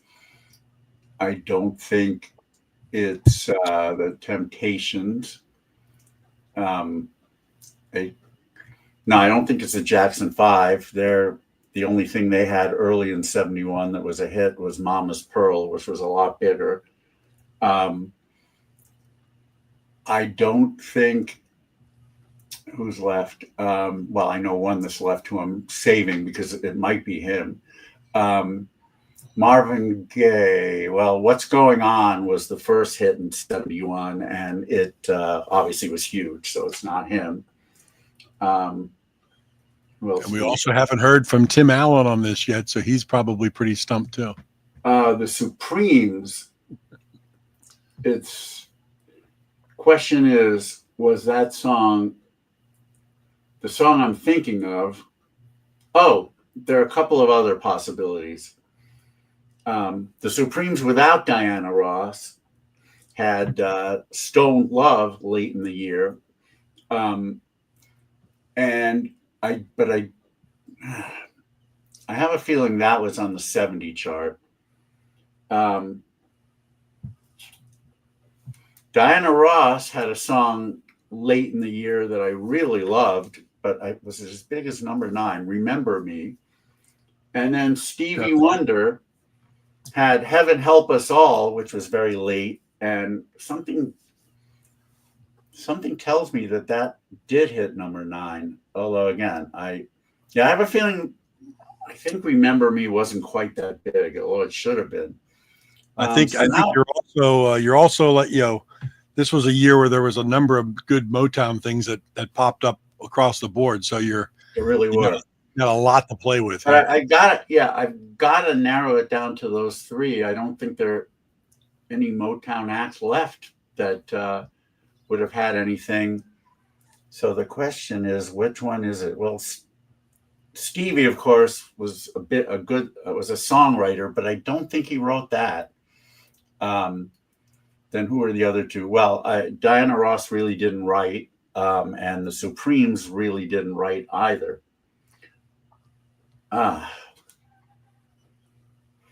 Well, I might get a point just because it could be one of those 3, and it'll take me a while to get. It might take me to question 5 to get it. But I'm going to go with Heaven Help Us All by Stevie Wonder. It is not. It is not. This, as I said, this is probably the toughest one of the 11. I don't know that clue number 4 for 2 points is going to give you much. The last clue will give it to you because it was so hard to come up with any clues for this song. But let's see if it's one of the 3 I mentioned. But all right, here we go. Clue number 4 for 2 points. Yeah. Alicia Kemp recorded a version of this track in which she sampled Isaac Hayes' version of Walk On By in the track. I have no idea who that artist is. So for that reason, I have no freaking clue. No clue. We're going down to the final clue. That one out. Yeah. We're going down to the final clue for 1 point. And this clue, all I can say, it was a pip of a song. Oh, so there was one Motown act I forgot. The question is, what the hell song? What's the song? Well, there's a ghost behind you. Don't say anything. I know. I'm just appreciating the stumping. I think the song is one I really love. If I'm right, I think it's "If I Were Your Woman" by Gladys Knight and the Pips. You got the 1 point. You weren't completely shut out. It was a pip of a song. "If I Were Your Woman," Gladys Knight and the Pips finished number 90 or track. Yeah, position number 90. If I had thought about that one as a Motown track, which I should have, but I didn't, I might have chose it at that because that number 90 sounds exactly where it should have been. So. Early on, you were taking yourself so far away from Gladys Knight and the Pips, I couldn't really say anything. Well, I mean, I said it was a soul song. I knew that. I reasoned that out because Gloria Jones was one of the writers. So you got that right. That far off. I mean, I was just picking. I picked a woman, Denise LaSalle. Yes. I have a feeling I'm going to be. Especially if I pick 60s years, I'm probably going to be stumped this time. But hey, there are some that aren't bad. There are some that aren't bad. There are some that are tough. This one, I got to say, is probably the toughest of all 11. Are you in here for a reason, honey? No, because I thought maybe dinner was ready. Well, that too, but I was enjoying the stumping. All right, well, stay. Enjoy the new Fiat convertible. Nice. You're gonna, In fact, I think she's been around more often when I've been stumped than when I haven't, even though I've only been stumped about 20% of the time. Yep. I remember in Vancouver, I got stumped one year and she was there. Yep. Yeah. All right. Well, you got 1 point. I believe that I've ever not been stumped, but yeah. You got 1 point, and you've got to make up 14 on the next 4. So, what year are you going to think about? If you get to come out with a 5-pointer right away. It's not going to happen. Alfred doesn't eat our food. That would probably be a good idea for a number of reasons. But Rena is making my favorite Indian dish, chicken jalfrezi, Nice. and she does a good job with it. That's got to make your mouth. So I can't wait. Yeah, That'll take your concentration away. yeah, that's true. All right, I'm going to go with 1968. All right, let's back up here a few Number pages. 9. Let's write down And 1968. again, this is a year where I wasn't listening to the radio, so this is all, research and things by osmosis. So This could be a 5-pointer right out of the gate. I'm good. Just go build up your confidence right here. Here we go. yeah, right. 1968 chart position year end number 90. This is a funk song Oh, written boy. by the artist and his band leader Alfred Pee Wee Ellis in 1968. Funk song written by the artist No, and there are a lot of and his band leader Alfred Pee Wee Ellis. His band band- leader as well. A fun. Oh no, he's not the band leader. I don't think. I'm trying to remember the names of the people in the band that I'm thinking of, but I don't remember that name. But maybe I think the key written word by the artist makes sense. But, written by the artist and his band leader Alfred Pee Wee Ellis. See, I never would have thought, if I have the artist right, I wouldn't have thought he had a band leader per se. But I think band leader's the key word there. It just gives you an idea that well, if it's a keyword that band is in the name of the group, that doesn't really help me right now. But I'm not expecting you to tell me. In fact, I know you won't. But let me just go. Yeah, see, I don't have confidence in this guess, but I can't think of anything else at the moment. Dance to the Music by Sly and the Family Stone. no, it's Yeah. not correct. I don't think there's a Pee Wee Ellis in that group, but and I never would think of anybody being a band leader in that Right, group. exactly. Yeah, exactly. I think that's It's a family affair, which it actually is because his sister and Yep. isn't his brother in the band too, I believe so. Yeah. or something. All right. Well, the 5-pointer is out the window, but a 4-pointer would catch you back up here if you get this. Clue number 2 for 4 points. 1968. It was released as a 2-part single, which peaked at number 10 on Billboard. Interesting, 9 and 10. A Oh, single. Oh, God, it might be this.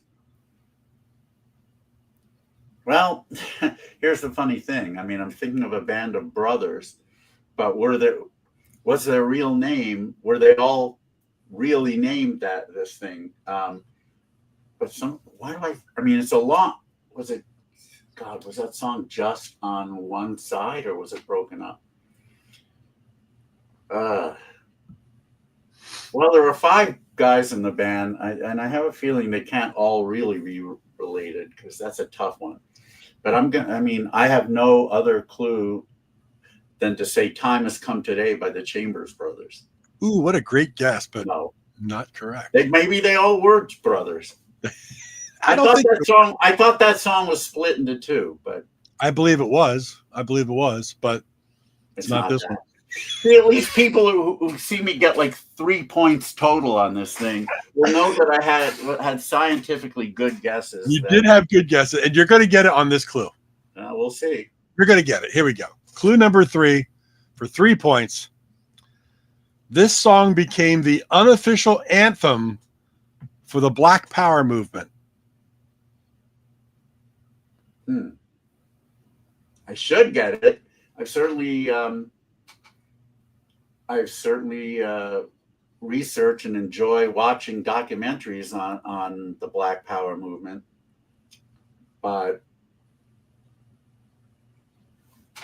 that maybe Tim Allen can get that. All I keep thinking of is "Fight the Power" by the Isley Brothers, but obviously that's not even from then. And I would have thought something by Sly and the Family Stone would have been a Black Power anthem. And maybe it is. Maybe you didn't tell me that there was that Sly and the Family Stone didn't do the song, but I don't think there was an Alfred Pee Wee Ellis in that band. Black Power movie, Jesus Christ. Ugh. I can't get it out of that. Getting it, huh? Wow. Okay. I thought you would get it there. I thought that would give it to you. Yeah, I don't know the answer. And once you tell me, I may not have even known that it was. All right, let's move on to clue number 2 for 2 points. Rolling Stone magazine ranked this track number 5 all-time 100 best protest songs. Oh, wow. Rolling Stone magazine ranked it as the number 5 100 best protest song. 1968 protest song. Why is this not coming to me? It really isn't. Wow. I told you, this is a tough. No, but I mean, this is something that 90s I a feel tough. like I should get, but I'm not. Wow. I'm not thinking about 1968. Oh, fuck me. Wow. 1968 protest songs, and it's just nothing's coming. You didn't give me the label, which might have helped, but with no label, that's the last clue.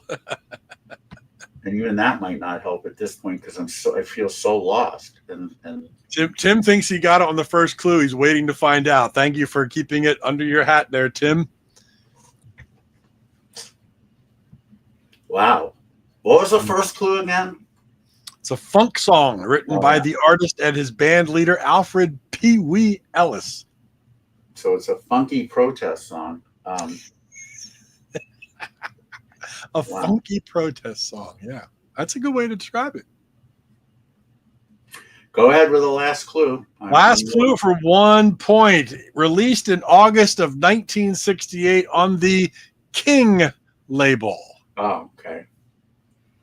But which one? Oh, I guess it's James Brown, Say It Loud, I'm Black and I'm Proud. Say it loud, I'm black and I'm proud. 1 point, David Bash, 1968. Oh, my God.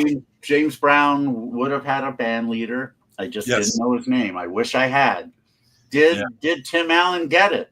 Tim, did you get it? Did you get it from the band leader clue? Because he did. He's leading 5-2 right now. Yeah, that was kind of the key right there is band leaders. I was trying to get you to think of somebody who was out front with a band behind them. There we go. Wow. Tim got the 5 points. Good call, Tim. Well, right now, David, you are King. I mean, there wasn't a whole lot on King, so other than James Brown that was charting. Nope. So right now, here's your situation. You need at least 2 4s and a 5 in order not to be I'm already giving up being not being stumped. But I'm not laughing at you.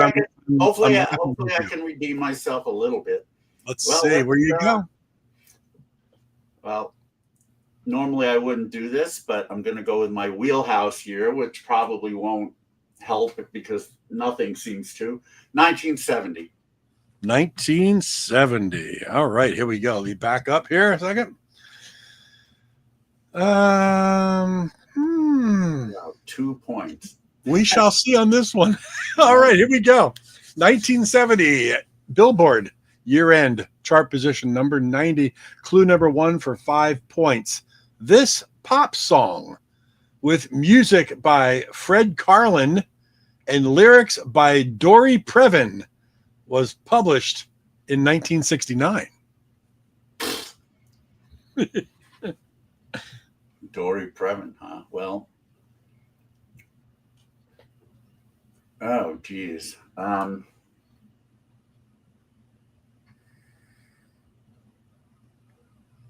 I hadn't heard this song in a long time. I played it today. I was like, it's really good. Well, did you say what month it was released, or you didn't say that? I did not. It was actually published, written in 1969. It was released, I at some Well, point. that doesn't. So it could be. I didn't give you a date of release. No, It could be early in the year, but that doesn't Yeah. could be. necessarily mean that. Well,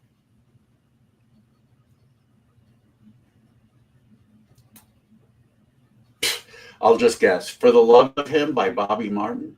It is not. Not. It is not. Bobby Martin was a girl. I'm waiting for this next clue. I love this clue. This is for 4 points. Still hanging in there. If you get it right here, I think you might get it. Here we go. Clue number 2, 4 points. First performed by this group on the soundtrack of the 1969 film The Sterile Cuckoo, starring Liza Minnelli. I've seen the film, but like 50 years ago, so that's not really helping. But obviously, it does seem like it's a more or less an easy listening song, and Dory Previn would certainly indicate that. But that's why I picked For the Love of Him. Yeah, it's good. Yeah, it's good. What other? And that finished.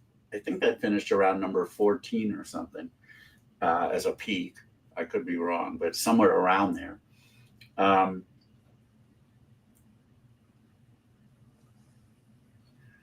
No, we've already chosen that one in another.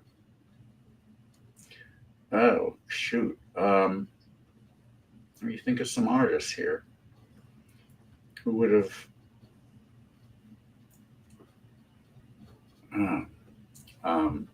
no. You said it was a group? First performed by this group All right. on the soundtrack of the 1969 film The Sterile Cuckoo, starring Liza Minnelli.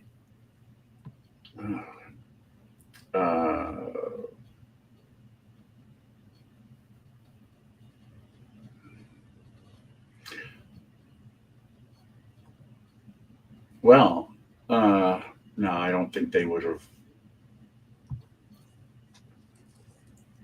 No, that song didn't do that well, but did they have something earlier? Nah, it can't be this.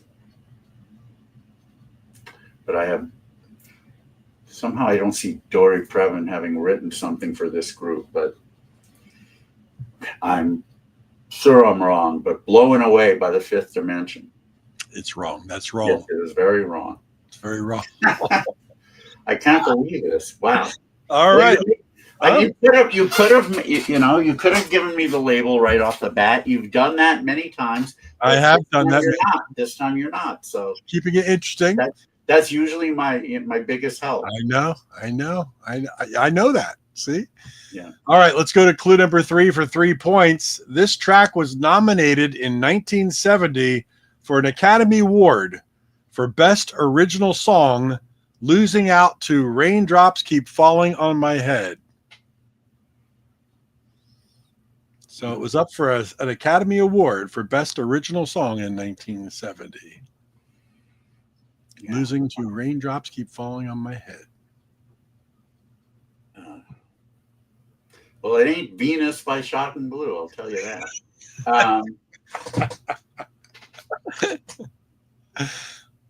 God. Nothing against Venus by Shocking Blue, but I love that song. Who doesn't?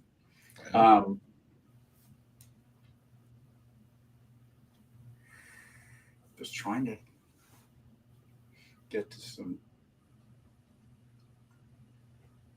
Oh man, I'm just stuck. Songs are going through my head that shouldn't be right now. I need them out. Oh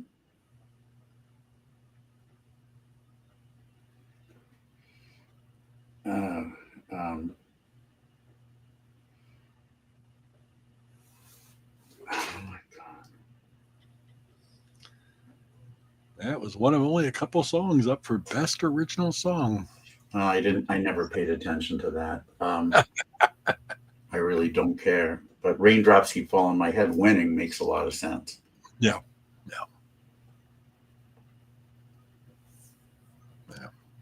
Oh, well. I don't think Yeah, I'm not sure. Well, can group be duo? Or it's definitely not a duo? No, you I have mean, to. I yeah, think a you can group, qualify I don't think would be a duo. I that. think a group would be more than two. Then that eliminates the one I was thinking of, Yeah. which I thought did win, but maybe it won the year before. Yeah. Okay. Fuck. So that's wrong. This is definitely not a duo. Okay. Well, let me think of some groups. Let me think of some. Trying to think of some easy listening or something like easy listening. Yeah. Come on, something come into my head.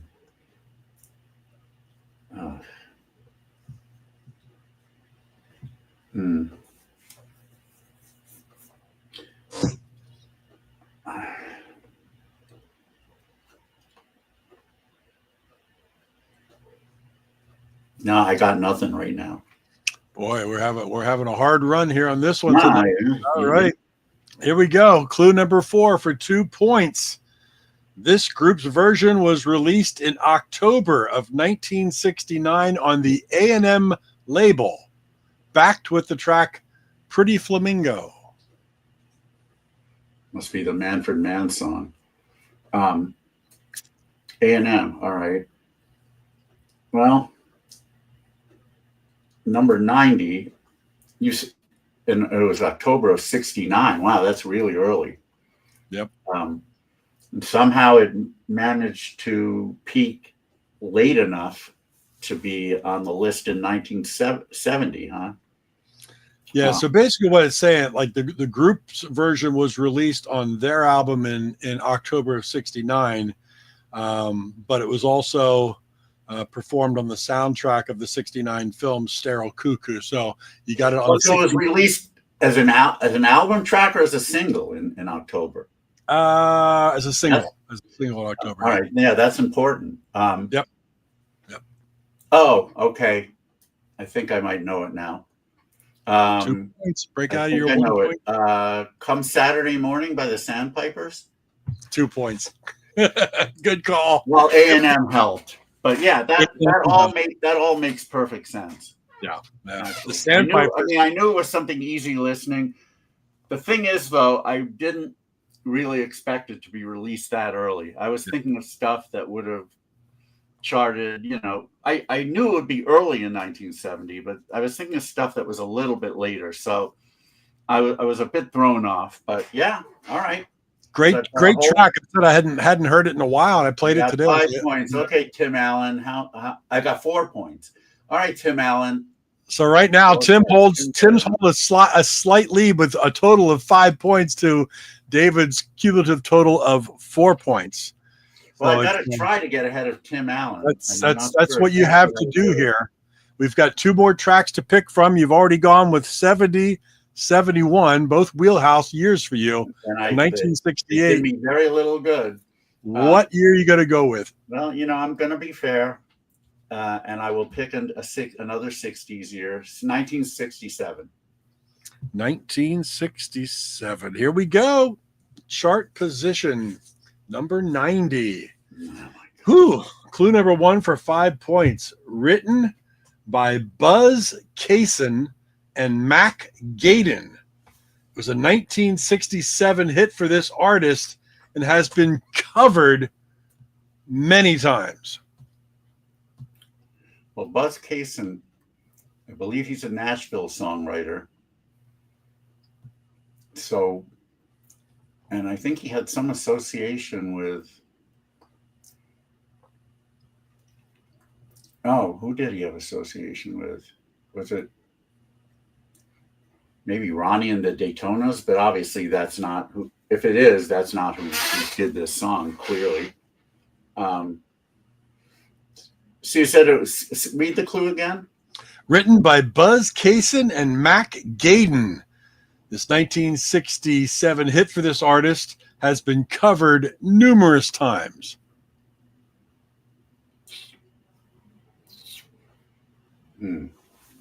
Okay. Uh,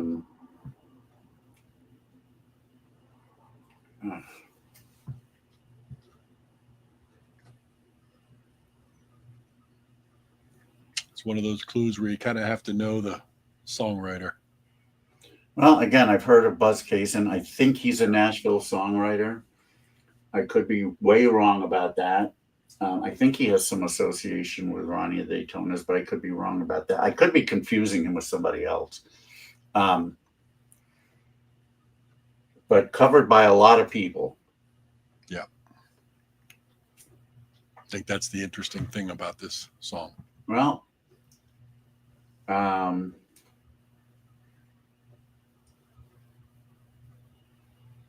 shit. No, this song I think was too big.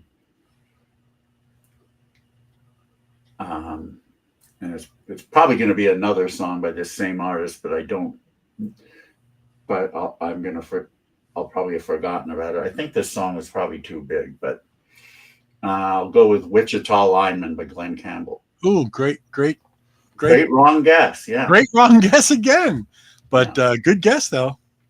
All right. I think it was too big. Listen to this clue closely. It kind of ties in with the first clue. This is clue number 2 for 4 points, 1967. Because of all of the successful cover versions, this track is one of only 2 tracks in history to ever become a Billboard Hot 100 Top 40 hit in the 1960s, 70s, 80s, 90s, and 2000s. Wow.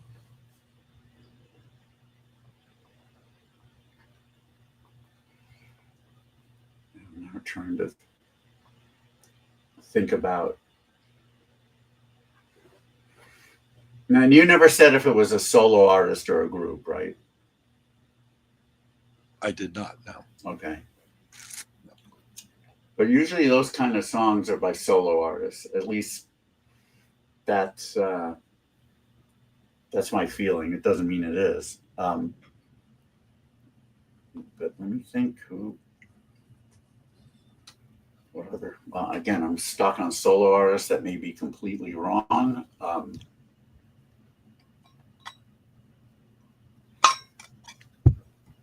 No, not him. Wow, 60s, 70s, 80s. And yep. Holy crap. That should be enough.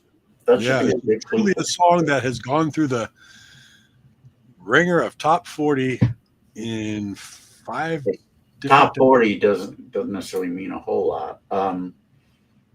If we're talking top 10, it does. But again, I'm stuck on solo artists, which may be a big mistake.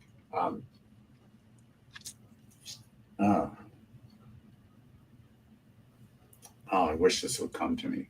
Mm-hmm. It's interesting. It's very. That is a great clue, and if I knew the charts for all those decades really well, it might come to me.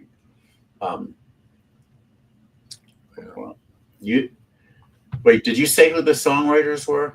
I forgot. Written by Buzz Kaysen and Mac Gaiden. Yeah.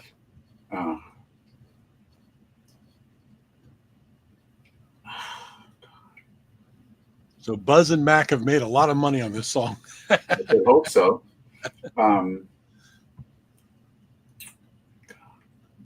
I don't know. All right, we're going to move on to clue number 3 for 3 points, which you haven't gotten 3 points yet. This could be. No, I haven't. Amazing. This track was released in July of 1967 on the Rising Sun label, backed with Somebody's Baby.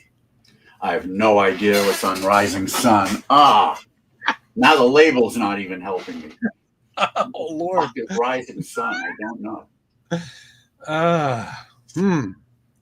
See, this is why, I always tell my brother Joel that Bruce Grossberg would kick my ass in this game. He says, no, I don't think he would. Immediately, Bruce would know, even if he didn't know, because he's played all these records probably as a DJ, and something on Rising Sun you'd remember. I do not know anything on Rising Sun. I don't even know if it's a subsidiary of anyone. I don't know either. I couldn't even tell you. Couldn't tell you. And all that's going to do is serve to throw me off. So I have no idea. All right, we're going to move on to clue number 4 for 2 points. Seems to be your wheelhouse tonight. This version peaked at number 13 on Billboard. Yeah. But when it entered the Billboard Hot 100 in September of 1967, it was already number 1 in Philadelphia and Detroit. Well, that would make it seem like it's a soul song. Doesn't mean it is. It's not on Motown, so No, it's on Rising Sun. it's on Rising Sun. Of course, it might not be soul, but those are 2 very big soul cities. I wish it was on Soul City because I probably get it then, because it would probably be Johnny Rivers. But I don't think Johnny Rivers had anything on Rising Sun.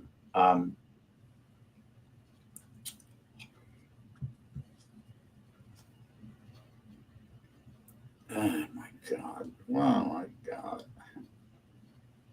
I don't think I'm gonna. This might be a big 0. No, you'll get it on the final clue because there's one cover artist. I don't know. You'll go. Don't know. Oh yeah. All right, here we go. I hope. Final clue, 1 point. This track's been covered by such acts as Gloria Estefan, U2, Rex Smith and Rachel Sweet, Oh. Town Criers, Carl Carlton, All right. and Love Affair. Oh God. Yeah. Well, I know 3 actually.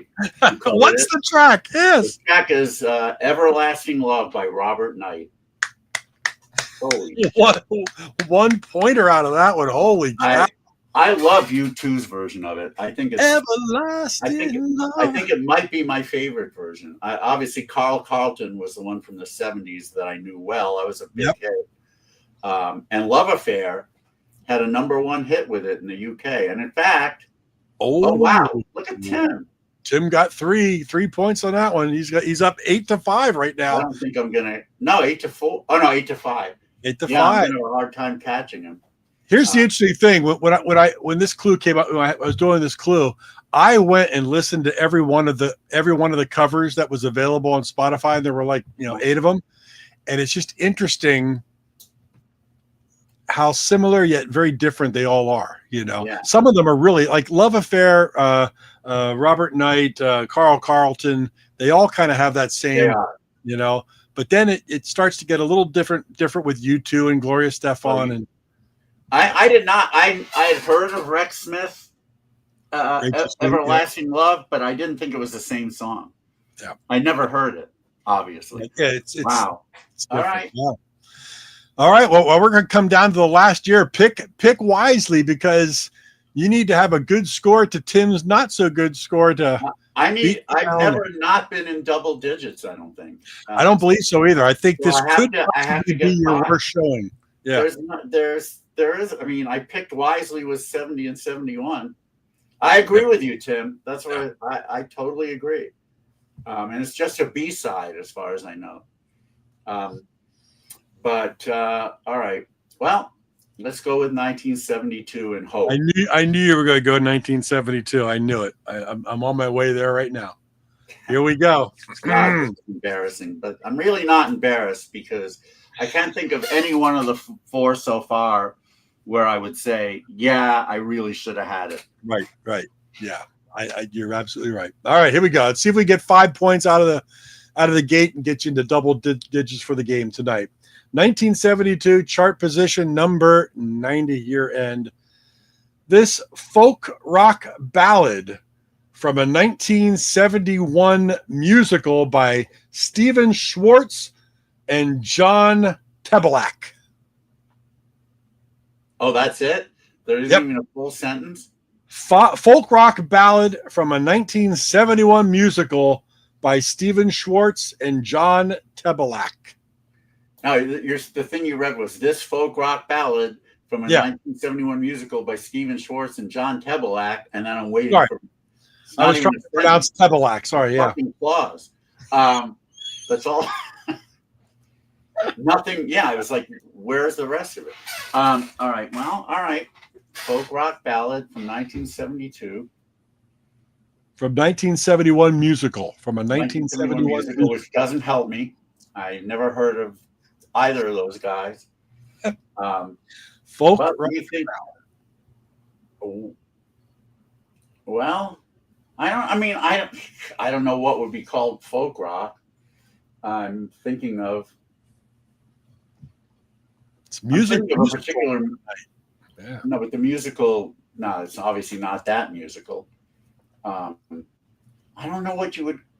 Yeah, I mean, I don't know what's a folk rock ballad. And we don't get the name of the musical. No. You're not even giving me that. You're just giving me the songwriters. See, Right. these clues that you're giving me are definitely tougher than usual. I Well, think in general, I mean, well, you could have said the name of the musical. I could not. Probably it's too common, and that would probably give it away. That would be like out of the. I'd have to give you the name of the musical somewhere around clue 4. All right, so all right. Why don't I use that to my It's advantage? it's right in your face if you knew the music. Yeah, but I can't really. Yeah, fuck. There's only. And the song. Wait, the song was written by these people, or the musical was written? The musical was written by Stephen Schwartz and John Tebelak. Well. Oh, written by. Okay, well, I know. I'm thinking of a musical that was direct, but so maybe. Well, there's only one musical from '71 I can think of right now, and if it's right, the question then is what's. I can think of a few songs from the musical I'm thinking of, but they were all from '71. But maybe there's another one. The musical is from 1971. It's just Yeah, and the songs. If I'm thinking of the right musical, which I may not be, the songs that I'm thinking of are all from '71. So, although I wish they weren't, because at least one of them peaked at number 13. But it peaked at the same time as another version, which was bigger in New York. I never heard the version by the more famous of the two. Well, she would become famous. Anyway, I'm just digressing because I don't know right now. But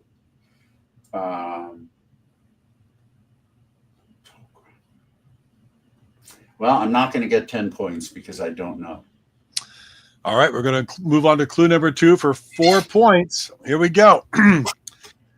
The song's refrain follows a prayer ascribed to the 13th century English bishop Saint Richard of Chichester. Oh my God! What a big help! Wait, the refrain follows a prayer.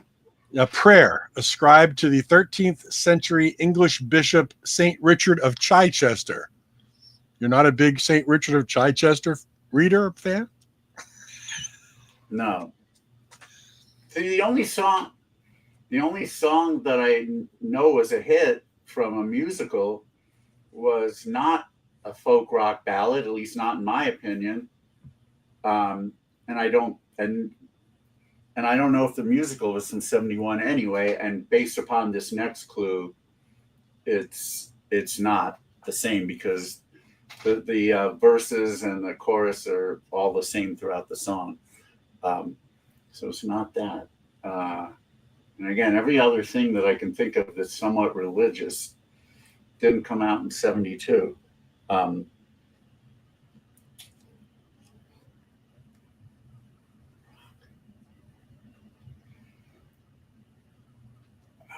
But you said the musical would give it away.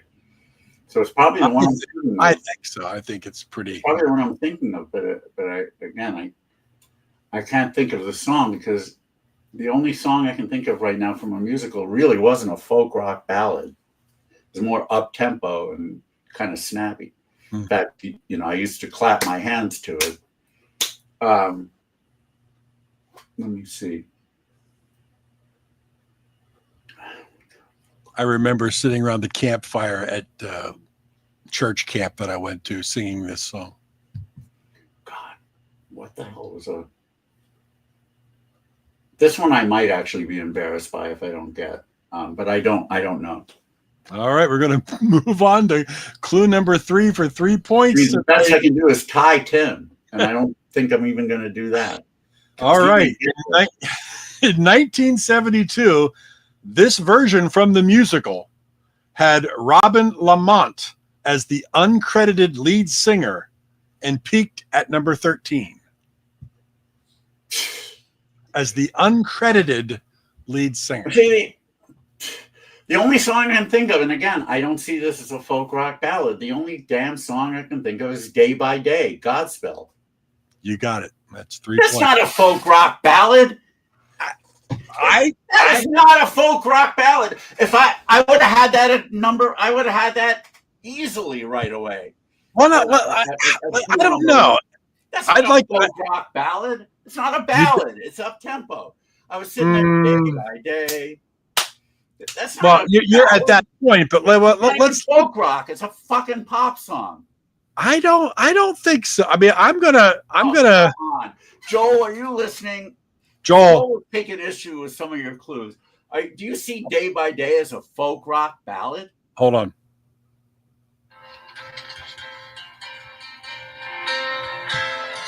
Well, it starts out that way, but then it picks up, and it's not even folk rock.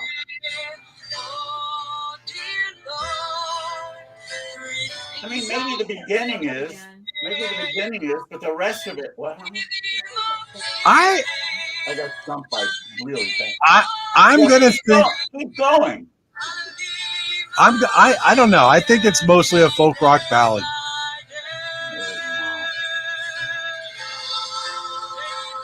Folk rock doesn't have background vocals like that either. The thing is a fucking pop song, and then when you get a little bit more into it, it starts picking up.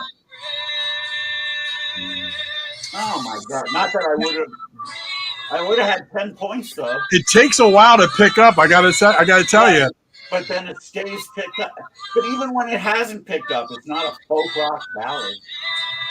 You wouldn't think so? I would think it would. I think this would fit in with Peter, Paul, and Mary. Now there it gets poppier. And the whole rest of the song is like this. Like the first maybe 45 seconds is Well, we could call it a hippie rock ballad. that would have given it to me. I mean, just the hippie rock part would have given it to me right there. Well, I didn't know that Godspell was 71, but I would have leaned. I was thinking of Jesus Christ Superstar the whole time. And obviously there was I I can Don't Know How to Love Him, which was a simultaneous hit by Helen Reddy and Yvonne Elliman. see, Tim's agreeing with you, All right, but you Tim still did end up with 12 points. So So he even got if it before I did. yeah, Wiley got 8 points. he got it on number 2 with St. Richard of Chichester. All right. Well, yeah. I mean, being Jewish, I'm going to be at a disadvantage here. But Shit! but Uh, that is not. Who said it was a folk rock ballad? I want a word with them. That's out of Wikipedia. That's Wikipedia. Yeah. That guy's an asshole. He really is. Well, anyway, listen.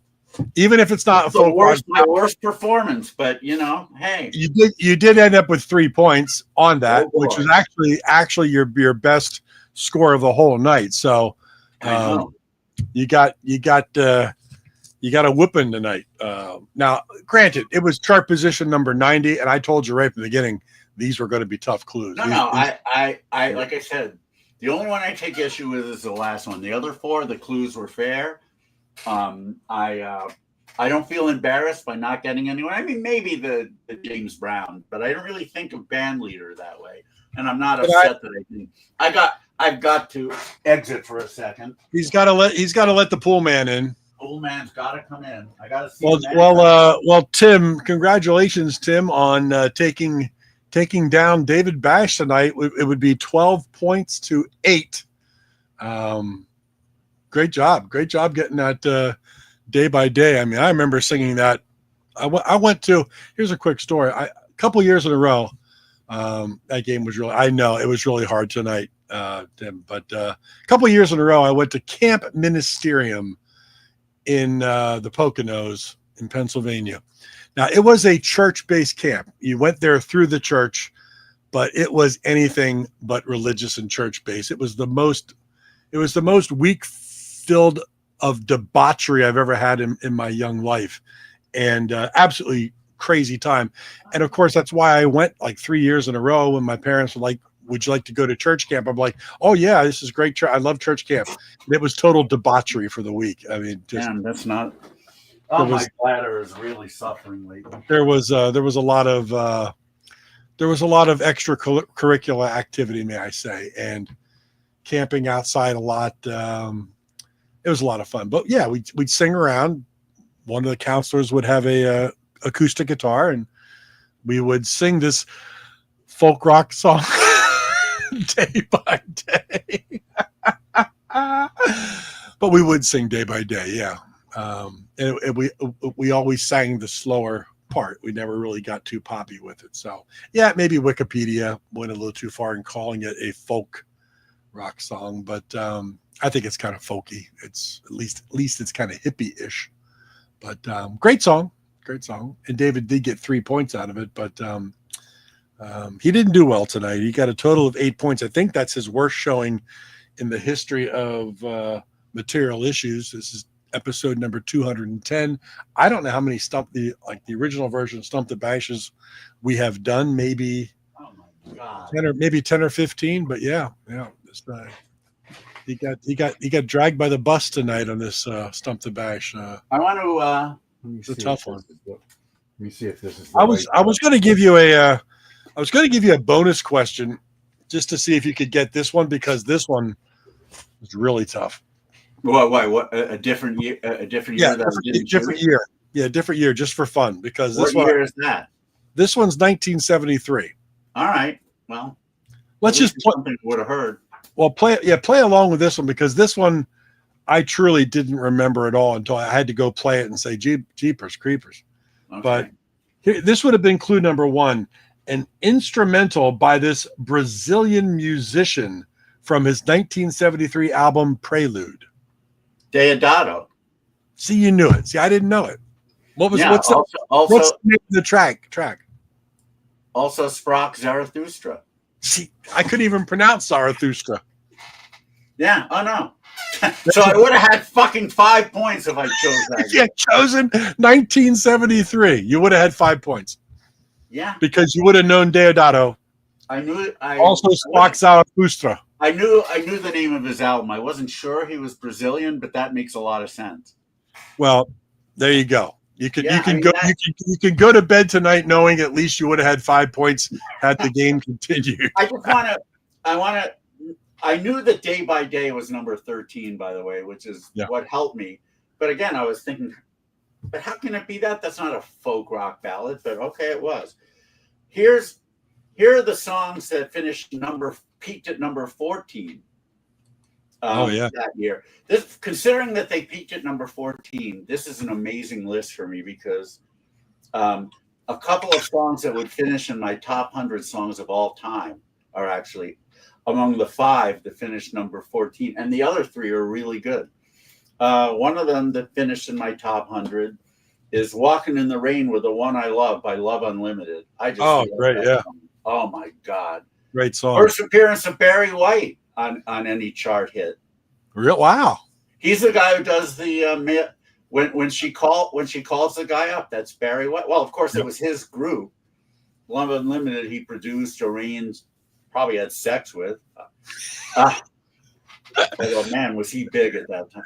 Remember when you first saw Barry White and it was like, holy shit! How did that sexy voice come out of that guy? But I know. But anyway, all right. So the other one we played, Rick Springfield, or a tribute to Rick Springfield, "Speak to the Sky" by Rick Springfield, a great song. Wow. "Crazy Horses" by the Osmonds, which I love. There you go. "Baby Blue" by Badfinger, which is in my top 20 of all time. and Hold Her Tight by the Osmonds. That's a pretty damn good group of 5 Yes. songs. No filler at all, in my opinion. Yep. And they peaked at number 14. That's all they got. Anyhow, Crazy stuff. Rena is telling me supper's ready by Genesis. So It's ready by Genesis. All right, let's cover talk it. about who's going to be on, and I'm trying to remember if I told you about the third one because this just happened. No, maybe not. And we're going to have to adjust the time quite a bit for this one. But Yeah, he was. Barry White was at my church camp. he said to Mark, "I want to love you just a little more, babe." Yeah. Yeah. I was just slightly damaged by that, but it's all right. Oh boy. Anyhow, All right. Up next, and let me. I want to get the July the 6th. full Yeah. screen, 2 and I wanna days make after sure the holiday, July I want to 6th. make sure that I know the album title. Let me see if I got this quick. Let me see if I can get to this quickly. It doesn't look like it. God, what was the name of the album? It's coming out. It's coming out very. Let me go back to Friday. Why is it? I'm just looking at my mail, and maybe. All right, here we go. I'm sorry. Open up, you. The new album is called Anything Is Possible. It was supposed to be released on July 11th, but it's now been moved to August. So they asked me, do I want to keep the date for this guest? And I do. Mhm. And I think he's okay with it. Anyway, one of the main half of the great indie rock band from the early 80s from Chapel Hill, the DBs. Yeah. Chris Stamey has a new album called Anything Is Possible. It's not coming out now till August, but like his partner Peter Holtzapfel, he's also done an album that is very much dedicated to the 60s, and it's really, really good. Is it mostly folk rock, you think, or Mostly folk rock ballads that are actually hippie rock. Yeah, I mean, I think Day by Day, the best description of that would be hippie rock. It is it's probably absolutely hippie rock, and that would have helped me. Although the ballad might have still thrown me off, so I don't know, but it's a half. I would have at least hazarded that guess because It's a half ballad. a half ballad, but none of it is folk rock. None of it. Anyway, so Chris Stamey coming up 2 days after July 4th on July 6th. Is that 8 p.m.? It will be 8 p.m. on Eastern on Sunday, July 6th. Yes. Yep. Cool. On Sunday, July 30th, we played a song from their new album, Soul Bender. It will be Kurt Ryle and Kristen Pinnell, the front people of the group The Gripweeds. I shouldn't really say they're front. Well, Kurt's in the back playing drums, but his brother Rick, who also writes and sings, is in the band. So yeah, they've got the album Soul Bender, which just came out on Friday. We'll play more tracks from it. Maybe we'll play some tracks from earlier in their career, but they've had certainly one of the most successful careers in our lovely little pop world. They've been around now for over 30 years, and they're still rocking. It really is amazing to think, because I was living in Bakersfield in 1994, where I read about the first Gripweeds album called House of Vibes, and I immediately contacted them. At that time, I didn't have email, so I had to write to them. Yeah. And I think I even spoke on the phone with a guy named Mick, who was a member at that time. And I ended up buying the album from him, and the rest was history. I mean, It's amazing. It's been that long. it really is amazing, and they're still rocking as hard as ever. You heard that track? That track is as quintessential Gripweeds as anything has ever been, and the whole album is filled with tracks like that. There are a few folk rock ballads, but for the most part, it rocks. It kills. Yeah. So Kurt and Kristen will be our July guest. 13th. Yeah, July 13th. Yeah. it's next week. Husband and wife team of the Gripweeds. Yeah. And then on July 20th, although this one will be at 8 p.m. UK, so it'll be at 3 p.m. Eastern and noon Pacific. I had to do that. I had to acquiesce because this is somebody that I really wanted on the show, and I did pull out the. And by the way, we're not supposed to talk about this particular reissue of the album, but it's "Would You Believe" by Billy Nichols was just reissued on Charlie, and Billy says I gave no permission to Charlie to release that, so I don't want to talk about the reissue, so we won't. But that album has been reissued so many times anyway, both on CD and vinyl. Also, he just did a recent reissue of his second album, Love Songs, which actually is filled with a few folk rock ballads. And it's from 1972. But Billy Nichols Very cool. was a wunderkind that was discovered by Andrew Loog Oldham of Immediate. Oldham heard his songs Flipped and was planning to release Would You Believe on his Immediate Records label, but unfortunately it went bankrupt before the album could come out. However, there were promo copies that were mailed out, maybe about 100 of them, and that was it. So anyone who has an original, I saw an original copy of it at a record meet out here that was going for 13 grand, and I saw another copy on the wall of Rockaway Records out here going for 15 grand. So it is certainly a holy grail album for me, but I don't anticipate ever being able to afford one unless I get very, very lucky and find it. I'll tell you what, real quickly, when you think of something like that album with a ticket price of 13 to 15, probably any more today, 18 grand if you found it in decent condition. Boy, I have a hard time justifying the reason of having something like that for that kind of money. Well, if you have enough money, well, I'll tell you, our guest, Andrew Sandoval, got the one, our guest from a few weeks ago. Yeah. Got the one from Rockaway in mostly trade, part cash, part trade. I think he probably traded a lot of his books, which go for those Monkeys books that he's done. They go for a lot of money. I mean, they knew they go for a lot of money. So he probably was able to get away with not paying too much cash for it. That would be a great way to get it. I don't have enough stuff in my collection that I'd want to get rid of to be able to make a trade for that album. If you did get it, would you play it? Yeah, I would. Yeah. I mean, it's probably not going to be mint anyway. Right. So it wouldn't make any difference. Yeah, I mean, I would probably just play it to see what the promo sounded like. I wouldn't necessarily play the whole thing. Like I said, it's been reissued many times, and it's a great, pop psych album. What wonderful songs. Del Shannon did a version of the Billy Nichols song "Cut and Come Again," which I think is better than Billy Nichols. Even I better not tell Billy that. But man, did he do it? But this album, if you're a '60s pop fan and you don't have this album, you're very much missing out. Yeah.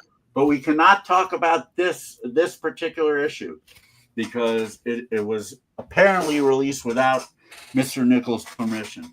It took me a long time to get him to agree to be on. Cool. For many weeks that I contacted him, he didn't respond at all, and then he finally did, and that's when he told me about the album, the reissue coming out without his permission.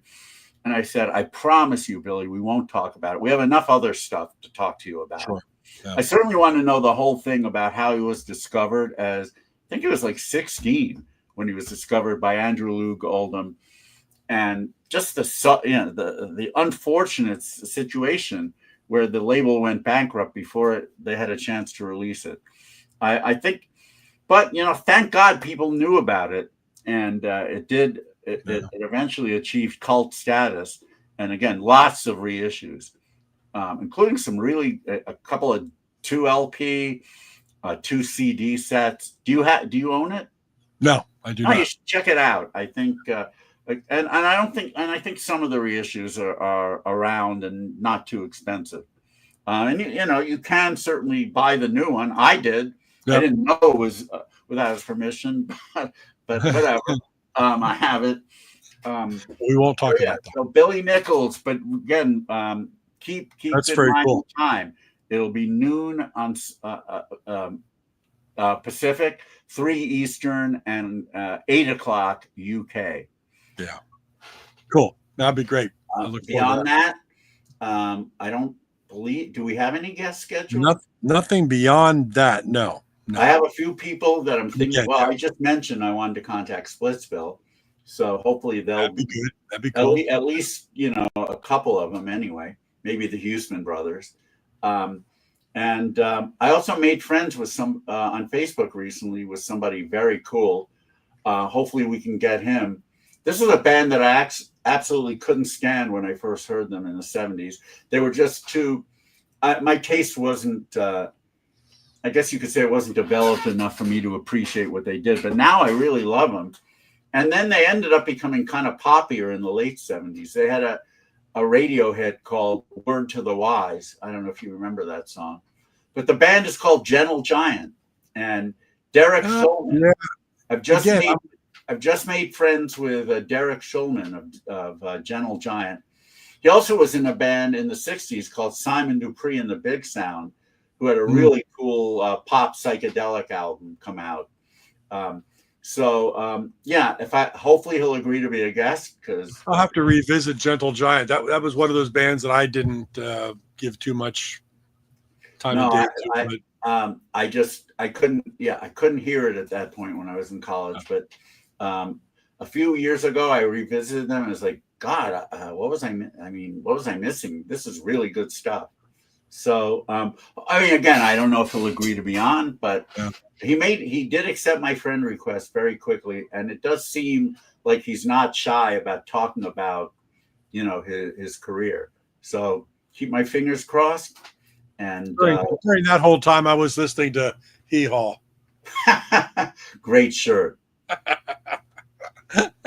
Anyway, we've kept people here for 2 hours and 42 minutes. I think there's 2 records set tonight. A, I think that's the lowest score on Stump the Bash in your history. And B, I think this might be Tim. Have a great night. Thanks for hanging out, buddy. Congratulations on your win. Congratulations on beating me there, Tim. And I think tonight might be the longest show in Material Issues I history. think you're right. I think we passed 2:30, but not 2:40 before. No, we haven't had it. We haven't had a show where we had a lot of music and Stump the Bash and everything and potato chips. I mean, those chili crisp chips. That was, for me, that was worth the whole night right there. That was so good. I'm looking for those. The Peach Jelly album, all the tracks we played tonight. What a great night! What a great night!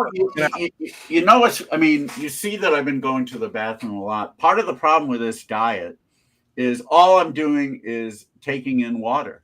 Yeah. I mean, I'm either drinking soda, or I'm eating fruit, or watermelon, or those little mini peppers that I love, or Outshine Pops, which only have 60 calories, and I have nothing to absorb it. I mean, when I was eating junk, I would always have, potato chips, bread, pretzels, something to take in, to soak up the water so I didn't have to pee as much.